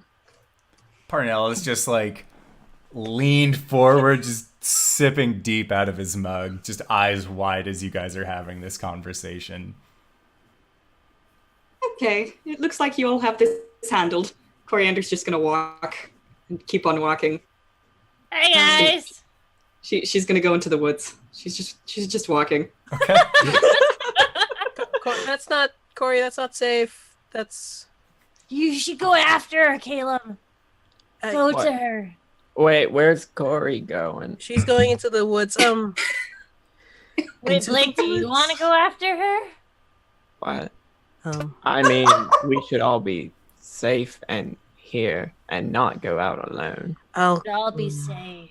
go get. I'll pass the tent to Gwen. Jesus. It's a 3-person tent to fit all of Fucking you. Ah! And I like the throw baggage it. that we have. I don't think Um, Jesus is a human god. Is that like a Goliath thing? What?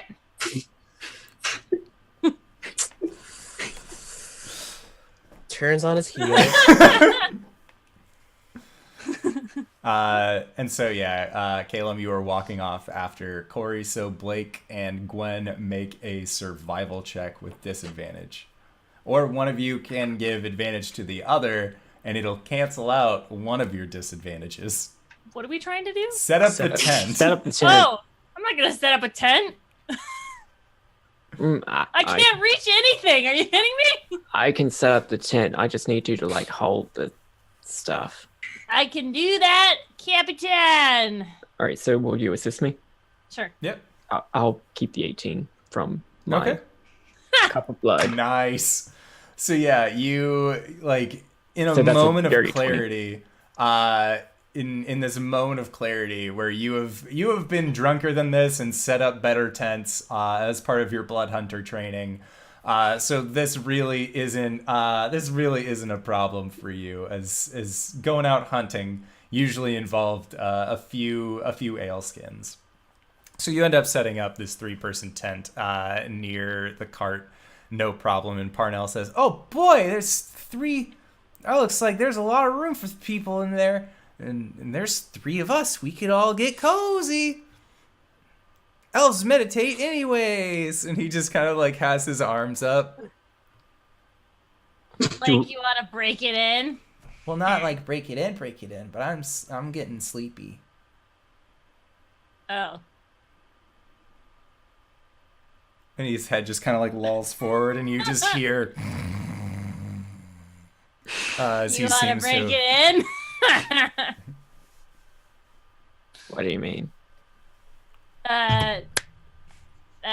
Like, you know, can I see it?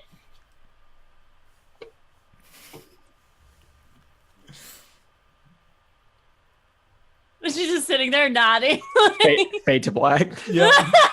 That is when we'll switch back over to Caelum and Cori walking out towards the woods that are on the outskirts of this town. And Cori is gonna she's gonna just try and familiarize herself with like natural plain nature, because like she hasn't actually taken the time to like, you know, slow down and smell the roses, as it were. Okay. So she's I don't see the chat right now. So she's gonna go and try and like familiarize herself with nature, Okay. just in general. Did I bring a bow? I did not bring a bow. Okay. Yeah, and so Javelins though. yeah, so Caelum was like hurriedly following behind you until you guys got to the outside of town, and then he managed to catch up to you. As you just hear the surefire sound of his scale mail just clinking against itself as he kind of runs up beside you.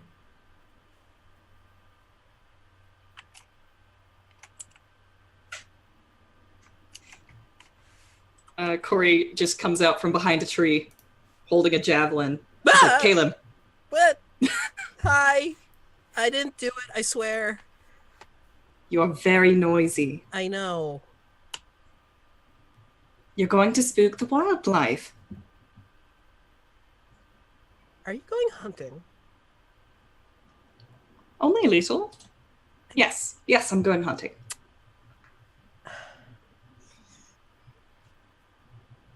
Okay. I'll just Are you... Will that make you comfortable?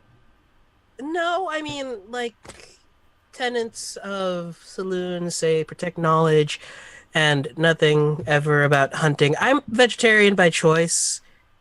Like, actually not by choice, but, You can care about more than just what your god tells you to.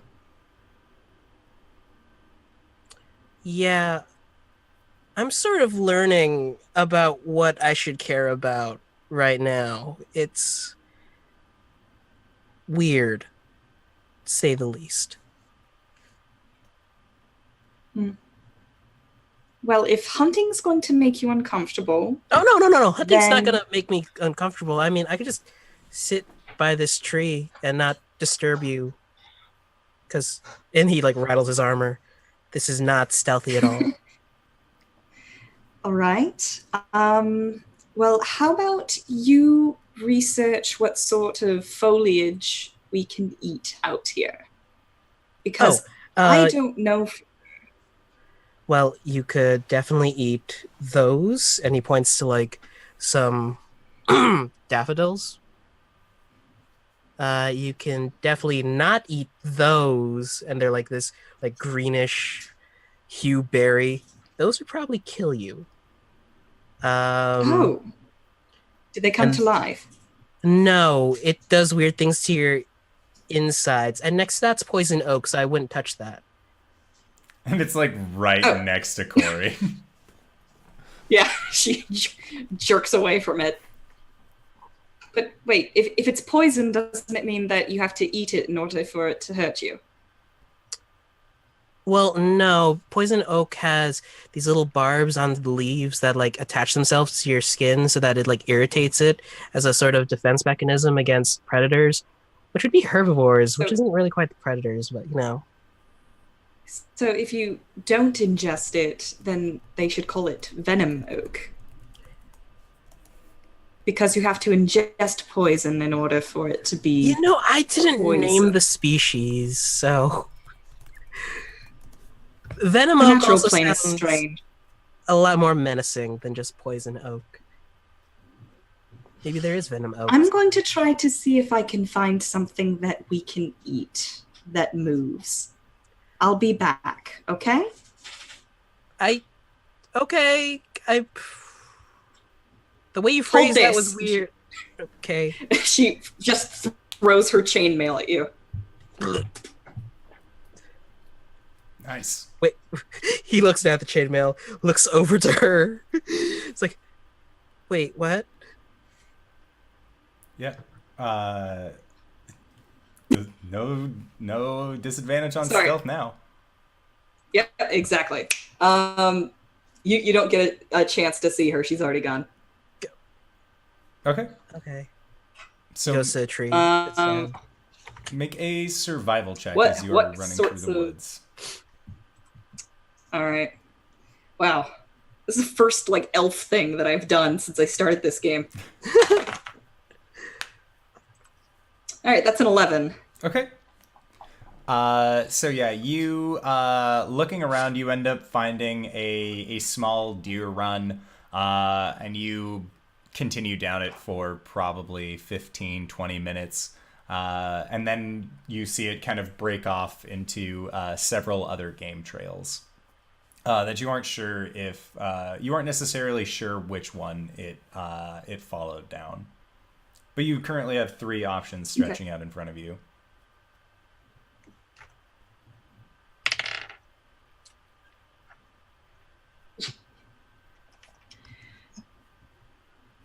Three options as in There are 3 Is there different anything game different? trails.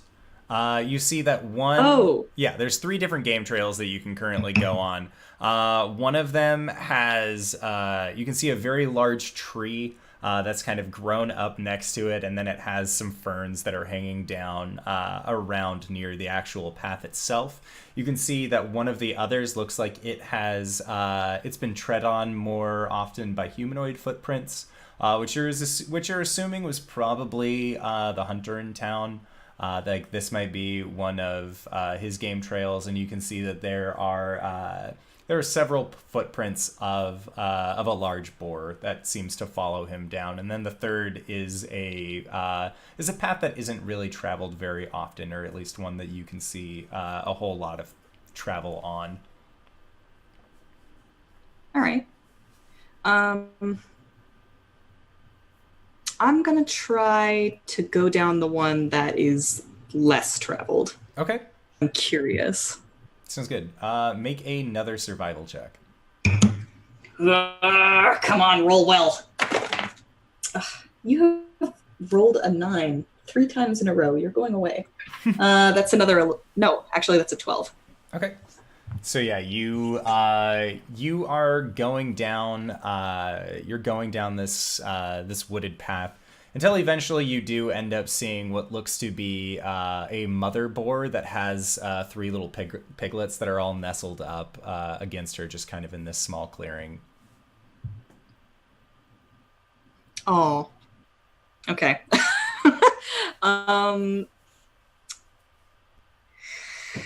Caelum will never forgive her if she kills a mom. She's going to leave them be and track back to the fork if she can. Okay, make another survival check as you do. All right, that one's a 9. Okay. Oh, I'm sorry, Frank. So yeah, it takes you the better part of 2 hours just sort of going out into the woods and hunting around and going down different sets of trails.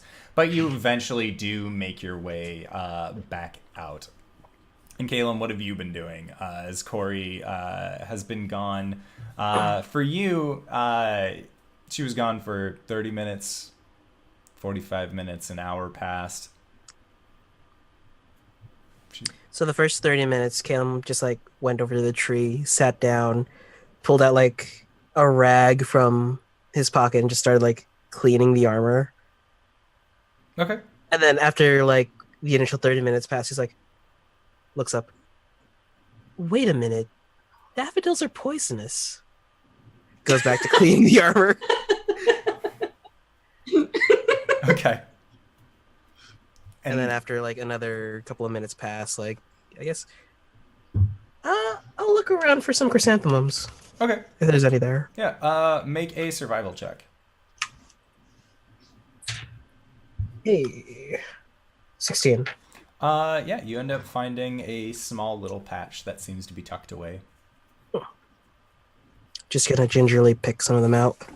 Okay. Sounds good. So yeah, Cori, by the time that you come back, you see Caelum has his armor set out, and it looks like his polishing kit is out as well, but he seems to be off to the side of the wood, just picking out some flowers.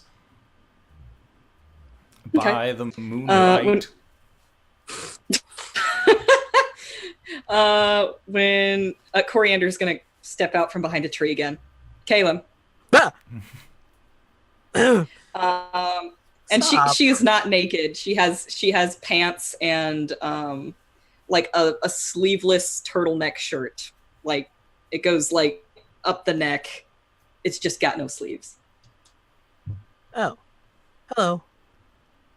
Hi. What have you got there? Chrysanthemums. By the way, forget what I said about daffodils. Chrysanthemums make great tea. Oh. Daffodils are Coriander poisonous. empties out her pockets and just dumps a bunch of daffodils. Just like stares at them. You didn't eat any, did you? No. I insight check her. Up to you guys. Okay. I have no control over the eating. I've got a 17. need a retroactive Constitution check? Yeah, make a con check. Get above a 9. Well, thank you, dice.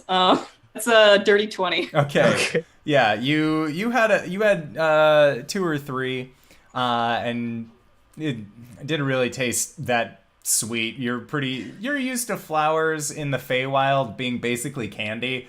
So exactly. This is very much just like, oh, what is this pollen bullshit that's on all of my flowers? It's disgusting. Caelum They weren't very good anyway. Caleb steeples his fingers together, just like concern.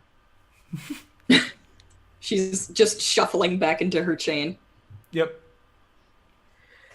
Anyway, we should probably go back and make sure that nobody's hurt themselves. Or nothing's on fire. This is fair. Yeah.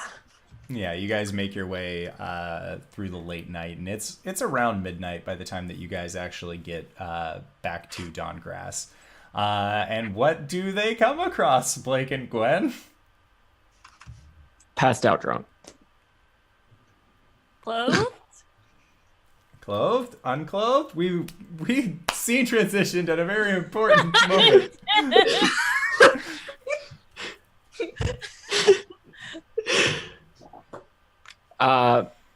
You could roll for it to see if you passed out first. I passed out like almost immediately. Oh. Like Oh. nothing happened. Dang it.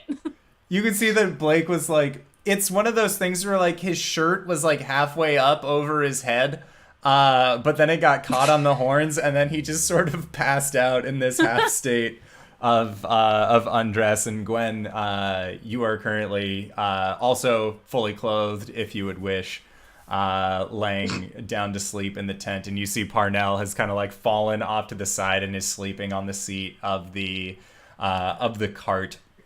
His beer kind of pooling onto the footrest that is underneath this cart. His Whiskers just kind of laps away at it. And as you guys come back, you see Whiskers pop up and then sidle in next to Parnell. Oh.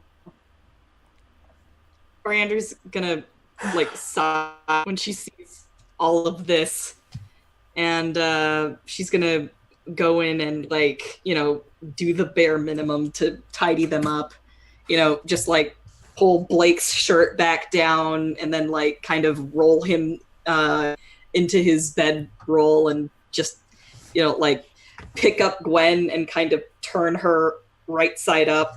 Boom. Yep. I was just putting blankets over them. Yep. Clean them up a little bit, make sure that there's water skins within arm's reach. Fair enough. Caelum loses a handkerchief trying to clean up like Blake's mouth. Goes directly It into dissolves. his nose. Yeah, it just... Man.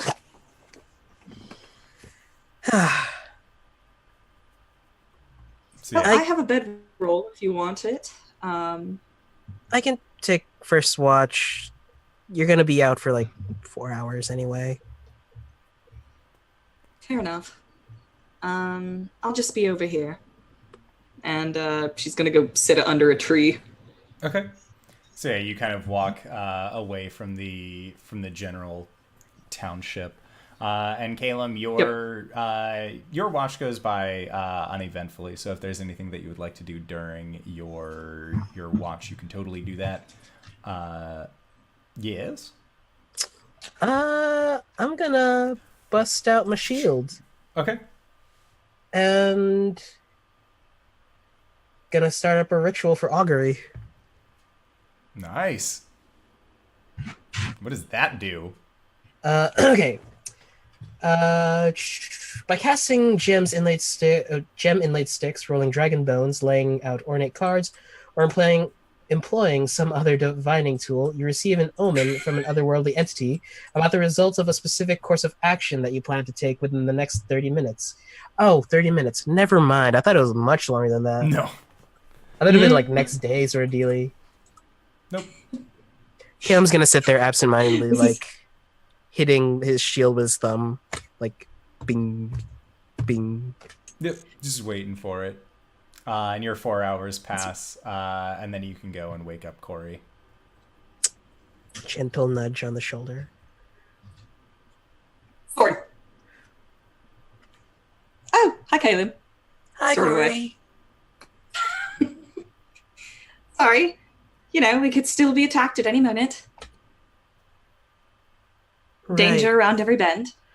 Okay. Sleep well. Thank you. Pats him. Just bounds away. Cori's gonna actually go on patrol. Okay. Sounds good. Just going around the town. Yep. Okay. Just, you know, like all of the vulnerable points that she thought might be a place that people would it would be advantageous to attack from. Inside of Caelum. Okay. Check them all. Shake up her patrol every now and then so that she's not predictable. Okay. Sounds good. So yeah, you were going around doing that, and then Caelum, are you laying down to go to sleep, or are you going to meditate knowing that there's only going to be 4 more hours until daybreak? Fuck.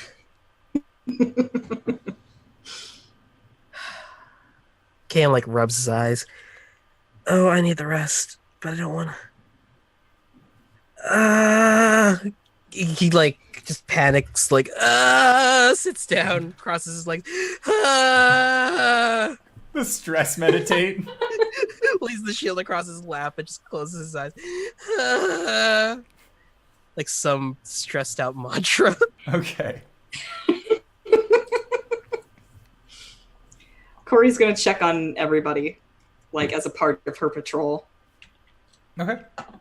So yeah. So she'll see him trancing and just be like, keep on moving. Okay. And Caelum, during your trance, you were once again brought to your plateau, standing in front of the large double doors with the markings of saloon on them. And you can actually see that before what looked like a very pristine, very elaborate door now has small signs of wear and tear on it. You can see that the very vibrant blue that was painted on the wood originally has little parts that seem to be flaking off. I turn looking for like any ravens. You don't see any behind you or around you at all. And like in previous dreams or trances, he walks up to the door, fishes out the keys to it, and presses against it to go in. Yeah, and as you open up the door and push it open, you actually hear the fluttering of wings, but this time it is exiting from inside of this room, flying overhead. And I'd like for you to make a perception check as it leaves black out into the darkness. 16. Okay. So as you begin looking around and wandering through this library, you can see that there are actually...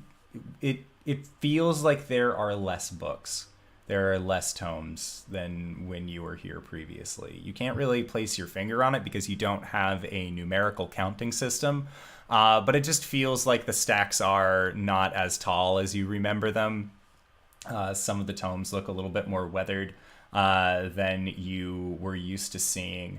And as you progress further into this temple, you find yourself in that center point, and looking up, you can see the symbol of saloon looking back at you. But it does look like it has a little bit more weathering on it. He just looks up at the ceiling and just goes,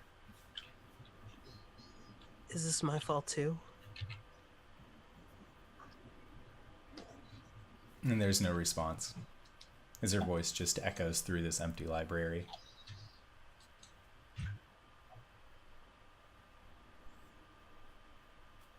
Yeah, he'll stand there a few more minutes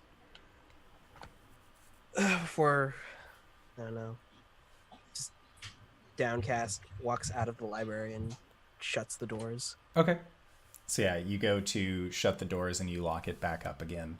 And then that is around the time that your meditation actually finishes. Is as you shut this door and lock it with your keys, you come back to consciousness. To the rest of your party now, all also waking up, as Gwen and Blake are definitely feeling it after their drinking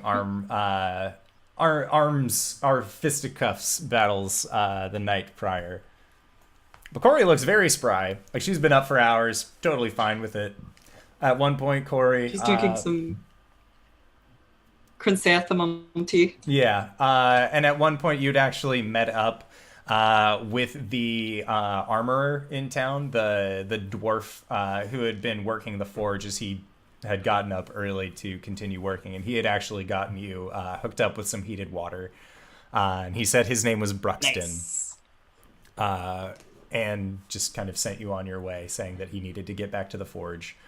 So you are currently just drinking this very perfectly warmed tea, as your party members all come to consciousness, and Parnell just shoots upright, and just I didn't do it. Just like disheveled, his hair is not set well on his head, and he just God, and begins like combing his hair with his fingers, just to like get it back to a more manageable state. What didn't you do? Oh, I don't know. I usually have dreams of people chasing me, saying that I did something or other. Sometimes it's not dreams, though. I haven't had one of those dreams in 5 years. Water. How many drinks did I have last night? Several. That's not good. Oof. I didn't take anything, did I? No, we didn't have any. Well, I don't know. Do you have anything? I don't think so. Does And your cat have anything? I don't think so. And before we check on it, I would suggest we probably get out of town. So that way, plausible deniability. I don't know if anything's missing or if it's in my cart other than what was already there. Oh, you mean like stealing stuff? No, you No. just passed out. That's good. That's good, at least. Dude, No, I'm good. All right. we should get going. Yep. I got- I'm on nap in the cart, if that's cool. No, that's fine. Don't even worry about it. Blech. Ugh. Ugh. It's just gas. It's just gas coming back. Yeah. It's not gonna. Doesn't taste good. Nope. But we make it work. Would lay on hands doing for them? For 5 points, it would cure the poison.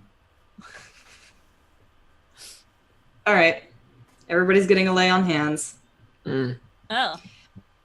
But it requires a neck crack each. Ah. Oh. Oh. You know, Just crick crack. when I saw you do it to the other two, it looked horrifying, and I was actually really not wanting it, but this feels pretty good. I feel way better, man. Yeah. Yeah, that feels really great. Great. Solid. I think is Cutting my hand again. Oh, God.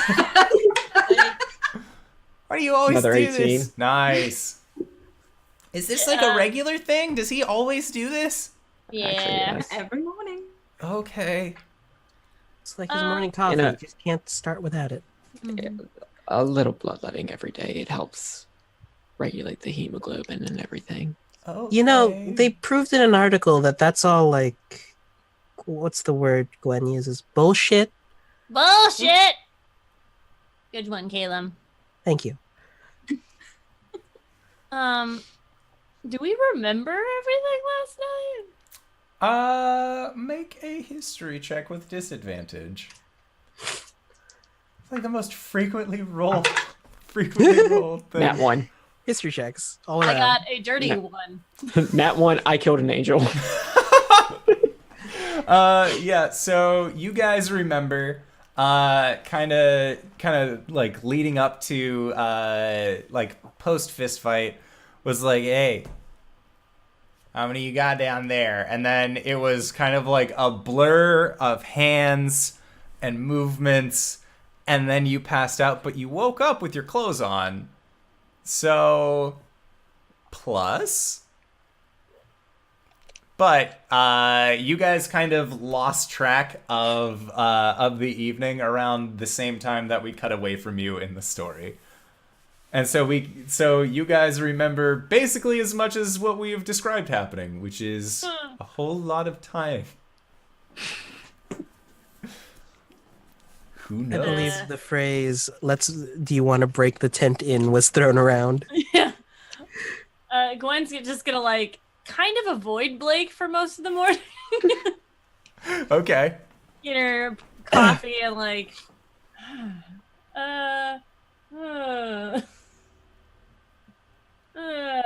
So yeah, and Parnell gets all of his stuff together and says, "All right, so are we gonna be heading off here soon?" Yeah, let's get out of here. Well, it's a very nice town, and he kind of whips the reins a little bit for old Bess, and the cart kicks off as you guys make your way out of town. And when you're about an hour, 2 hours, Parnell starts digging around in the back, looking for some food to possibly eat. And he ends up pulling out a small bundle of vegetables. And he says, "I told you, I put them right in the cart." And he just grabs onto this long carrot and just starts biting down on it, and asks if anybody else would like any vegetables. I would like to cast Cause Fear. Okay. Oh God. Okay. Yeah. So that is a wisdom Wisdom save. You see him. So Blake, what do you say? What do you do to cause fear? Unlike that of which Parnell has never seen, because he rolled a nat 1. Oh no. Poor boy. You're not gonna fucking do that anymore. This is not something that Blake is trying to do, Yeah. but And the rest of you can you guys can hear there's this more like guttural command kind of coming from Blake's voice. As Parnell's eyes go wide, he drops everything in his hands as it just falls to the bottom of the cart. And then he leaps over the backside of the cart and just starts running off towards the woods. And after he makes it about 60 feet, he just kind of like stops, puts his hands onto his thighs, and just, "Oh God, oh, I really had a shame." He saved out of his fear after that point, and is currently just taking some deep breaths. are you okay? Oh, I am glad I hired you. Glad I hired you. Ugh, God, running does not fit my stomach well. Ugh, still got that booze in it. And he just steadily walks back to the cart and grabs onto the carrot that he was eating off of, and he just continues to eat it. How far did we get down the road? You guys got about 2-3 hours down the road from where you were at.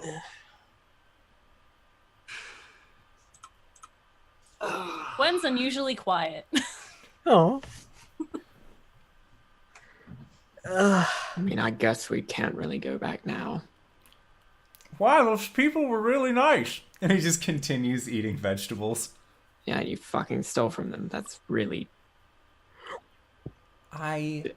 They said to put the vegetables in the cart. You know what they fucking meant. Cori's gonna pick up the vegetables, and she's just gonna chuck them into the woods. Make a strength check, because the woods are rather far away from where you're at. You're kind of just like throwing them into a field. This bitch stolen. Yeet. Nope. That is... it's not great. 9. Okay, so with your 9, you throw, you just grab the carrot out of his hand and throw it about 20 feet off into the into the plains that you guys are currently going through. And he just, "Hey, Stealing is bad. I worked really What hard is wrong for with that. you? You wonder why people are chasing after you. It's because of this. Oh, I just find things. I acquire You them. find things that belong to other people. You need to have respect for other people's property. They said it belonged to everybody who helped work in the field, so that is what I did. Who lived there? I didn't hear that part. That I'm gonna probably get would've- real fucking close to him. Okay. Hey. I'm gonna drape my hand over his shoulder. You can just feel his heartbeat is just going very quickly at this point. This is gonna be a fucking issue. No. Nope. Nuh-uh. Not an issue. You understand that what you did was wrong. I understand that I followed a set of rules, and I'm gonna those punch set- him. Okay. Oh, Make a Yeah. strength check. Blake! No. Let him handle this. 2. Okay. Yeah. So you go to punch him, and you're very bad at telegraphing your up close and personal punches, as Gwen had told you about last night. So as you go, he just kind of like slinks down as your punch just kind of sails over his head. Just look. I said it's not going to be a non-issue. You asked if I knew what I was doing was wrong, so I responded in accordance with the verbal code I was given. If you worked in the field, you could earn food. So I worked in the field for a bit. I understand that you might misunderstand me because And my he is- charisma's fucking 9. And he is currently taking some steps back from you. Oh, I thought we were sitting in the cart. No, he has like hopped off at this point. You just tried to punch him. He's like, no, like he is trying to distance himself away from you. I'm not trying to start anything. And look, I didn't pay you guys to hit me. I paid you to keep me safe. If anything, you're doing the exact opposite. And you're making this very hard for us. Parnell, yeah, you paid us to keep you safe, but if you're an endangerment to yourself... You are painting a very large target on your back if anyone comes looking for this.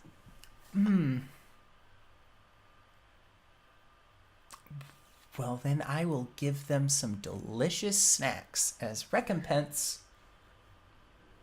Hi, old Bess, how are you doing? Yeah, me too. I'd just stroke her mane. So stealing is bad. Let's just Yes, clear I the agree. slate Stealing here. is wrong.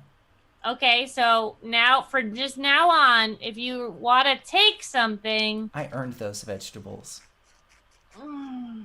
so the Oh, Dragonborn's upset right now, and probably not the best thing to say. He's not very good at punching, but I am. So if you come for him, you come for me. I'm not trying to come for anybody. All right. I'm not. So I'm we're just literally- gonna let's just drop the subject because Fine. His hand is clenched so fucking hard, and there is blood dripping from it. Oh, no.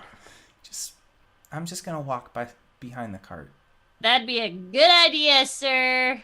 And you see him kind of standing about 20 feet back from the cart, just watching it. He puts his hands We in his are good pockets. people. We are good people. Caelum just mutters as he walks behind the cart to walk with Parnell. We are good people. I'm trying to do my best. Yeah, Brander's but gonna. Oh, go ahead. sometimes, putting your best foot forward isn't... Hold on, I gotta think about this. I put a hand on his shoulder as we walk. Could I'm sorry, but could you not? I just got done with one of your other. I'm not Like, gonna just- punch you. I know, but it's. He He's the nice one. Okay. You wouldn't hit me. You just said No, so. I wouldn't. That's a verbal agreement. And he, as he continues to just walk alongside you, and you guys continue riding the cart for the better part of the day. You can't just keep on looking for loopholes in people's logic to better yourself, because sometimes that's hurtful to the other people. Well, I'm not trying to find loopholes. I'm just obeying the letter of the law. That's how it was in Shroudport, so that's how it is out here, right? Right, but there are certain things that are implied when it comes to those sort of letters of the law, like when they say, put the vegetables in the cart, they don't mean your own cart. Well, I assumed that it was a proper noun, the, and the cart is my cart. So I put it in my cart because that is where they told me to put it. But you have to consider, what if they're not referencing the cart as your cart? It's Why would they do that? Does Blake because they hear have this? their own cart. Blake, you were stewing at the front. You were just trying to keep the horse going at this point. In Does that he hear- sense, Make a perception check. in that sense, the possessive the cart is their cart. Yeah, you are just. I'm gonna argue semantics with him as we walk. Okay, yeah, and he is. I mean, think about it from this perspective. If you weren't there, would your cart have been there? The rule was there before you. but, The only cart that was there when the rule was made was theirs. but they had multiple carts. So they could have said any number of carts, but instead they only said the cart, and so that's the one that I put food in. And this kind of conversation continues on for a painstaking amount of time. And he never succeeds. He just always seems to weasel and worm his way out of whatever it is that you guys are trying to get across him. At some point for Caelum, it just gets fascinating, so he's just humoring at this point. And you can see Parnell just has the gears in his brain that are just turning at 1,000 RPMs right now. Like he is just flying by the seat of his pants, trying to make himself seem like not a bad guy. Okay, so what if it was a cart of the mayor's, which was heirloomed for 500 years, and it was the only cart in that village for however long it took, and then you came with your cart? Would it still be the cart? Well, if the only thing they had ever told me was that the things that I gathered from the ground belonged in the cart, then yes, it would go into my cart. So we're just saying that the operative word "the" just means your. Yes. Okay. This man would do very well in the Feywild. I would like to go there someday. Possibly. If you have a means of getting there, Yeah. maybe you could come by and we could go there together sometime. Parnell, Feywild's not very, very nice this time of year. No. She kind of like pushes her hair behind her ear.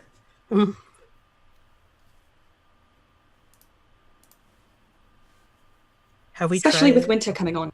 There we go. It is going to be pretty cold here. She says Feywild is not very nice this time of year, especially with winter coming on.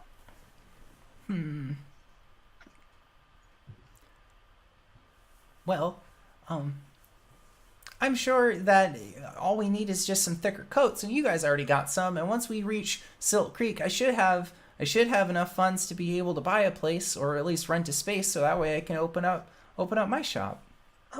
I've been meaning to ask, out of the 500 gold you owe them, from what you've hopefully bought, I look at the back of the cart and all the stuff inside of it.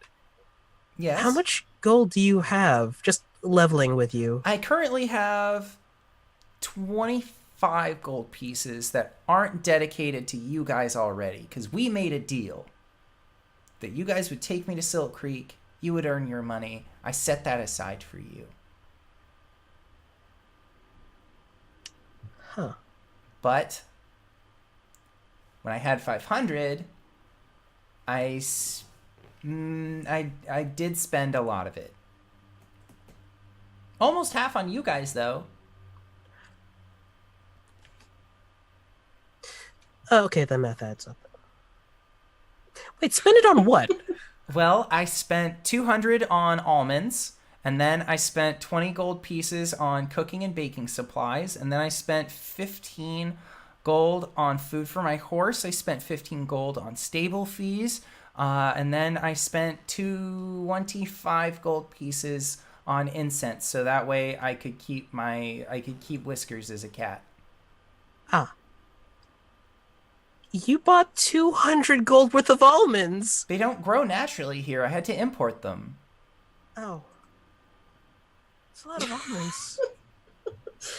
They're very expensive. They are, especially when you're paying import prices. If I was able to just be in the Isles of Alestria, then yeah, I'd probably be able to get almonds for a dime a dozen, but it's a buyer's market. Wait, seller's market. That's the one. Yeah. Tariffs are ridiculous. Well, I also did buy a lot of almonds because I can't exactly be importing them very frequently. Especially Do almonds keep? And you see this look of horror on his eyes. Oh no. Oh no. I think that you're going to have to get very good at selling almonds within the next few days. Oh no. Oh god. Oh, I didn't even think about that. This is why I need a storefront very quickly, so that way I can start turning them into pastes and grinding them up to make several different things, because then my baked goods will keep longer than almonds. Maybe. I'm pretty sure. Not necessarily. I'm sure you'll figure it out. I really hope I do, because otherwise I'm kind of out. A lot of more money and a lot more almonds than I thought I was going to. Are these all cooked almonds, or are they like seeds? They are just like the standard almond. Like I You just... can always start like an almond farm. They don't grow in this general area, and it's really poor planning to try and plant them in winter. They need warm, temperate climates. True. Indoor did a lot Stay of in research Shreveport. on almonds. On almonds? It was like a solid hour of just reading through a Wikipedia page. Just why? Should have stayed in Shreveport. There's an award-winning arborist there. Oh yeah. They can be stored for up to 2 years. Hold on, maybe I should roll for this. I googled it. Oh shoot! But in a refrigerator or a freezer. Too bad it's fantasy world. I'd have a really hard time coming by an electric freezer. If you had Unless it Winter's was coming. a Vascor. Winter is coming. coming. Hey, put it in a cellar. You might be fine. I could probably... Alright. What? If I gave you guys 50 gold pieces worth of almonds, would you dig a cellar for me once we got to Silk Creek?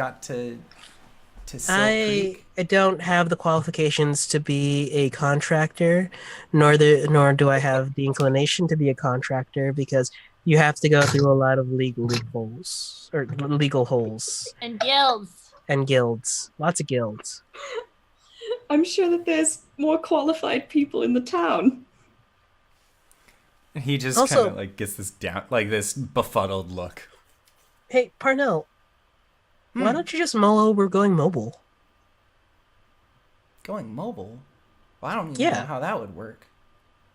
I mean, you have a carriage. You could set up like, I don't know, a pop-up shop here and there. And it is at that point that I would like for you guys to all roll perception checks.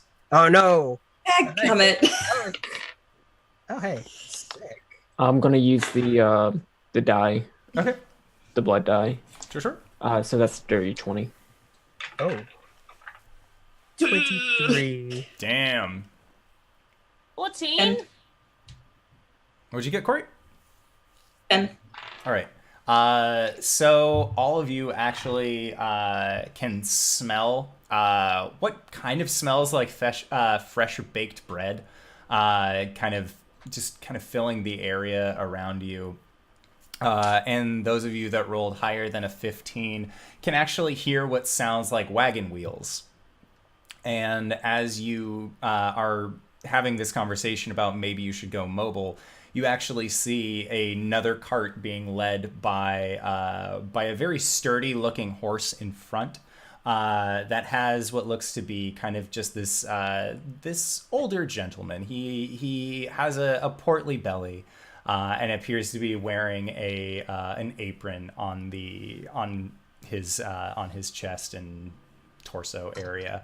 And you can see that there is that this cart has a stone-like bottom, and the wheels themselves look like they are reinforced with iron, and it has a nice leathered hood made of several animal hides that are kind of keeping things up. And as it gets closer, you can just gain that smell more so of bread, and you hear, "Oh, hail, adventurers!" And this man just sort of waves at you, and as he does, you see that there appears to be a woman who pokes her head out of the back, and she has her skin is very orange and vibrant, almost like it has fire that kind of comes up onto her hair that's pulled back, and it looks like these flames are just being held in place by a metal ring.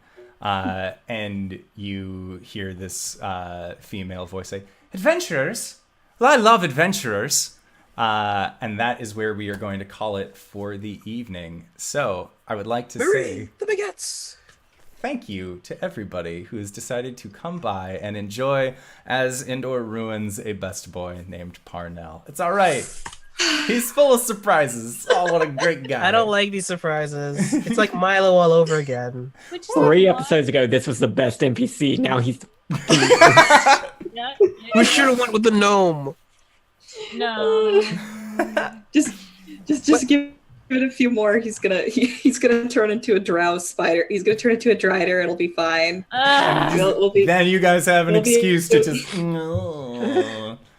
Yeah, right. we can fight him, and then like there's no more moral ambiguity, no more gray He's gonna areas. scream, "Help me!" and like Sylvan, and we're like, "Okay, stab, stab, stab." Put him out.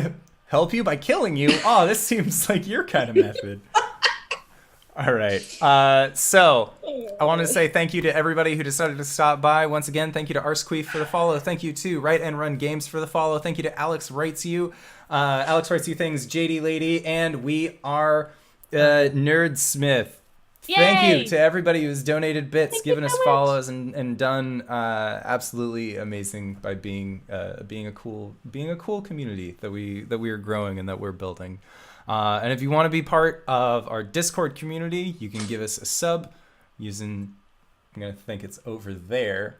It's probably where the little dingy guy is. But if you want to sub to the channel, then you gain access to the Discord. And if you want to follow us on Patreon, then we also have a Patreon set up that is in our links below, where you can gain access to the Discord. And I am going to be sending out the first of our Patreon rewards, which is actually a write-up of, as you guys funnily brought up, Milo, it is a write-up of the Temple of the Magic Spider. Spoilers. Yeah, so if you guys would like to run your own Temple of the Magic Spider, feel free to hop in that Patreon, because it's a good time. But that is all of my spiel. So, RJ, where can we find you? What do you do? Hey everybody, I am RJustice282 on the interwebs. You can find me on Twitter at RJustice282, here on Twitch at RJustice282, and on the Tuesday game as the lovely white tiefling Hubris. Yeah. All right.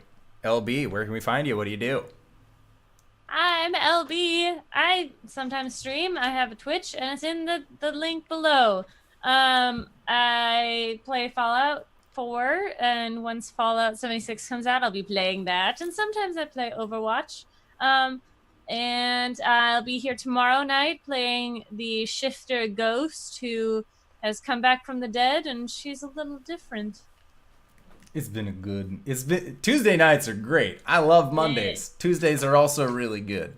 Yeah. So next up is Cyberwolf. Where can we find you? What do you do? Because you got a lot of stuff you do. I do.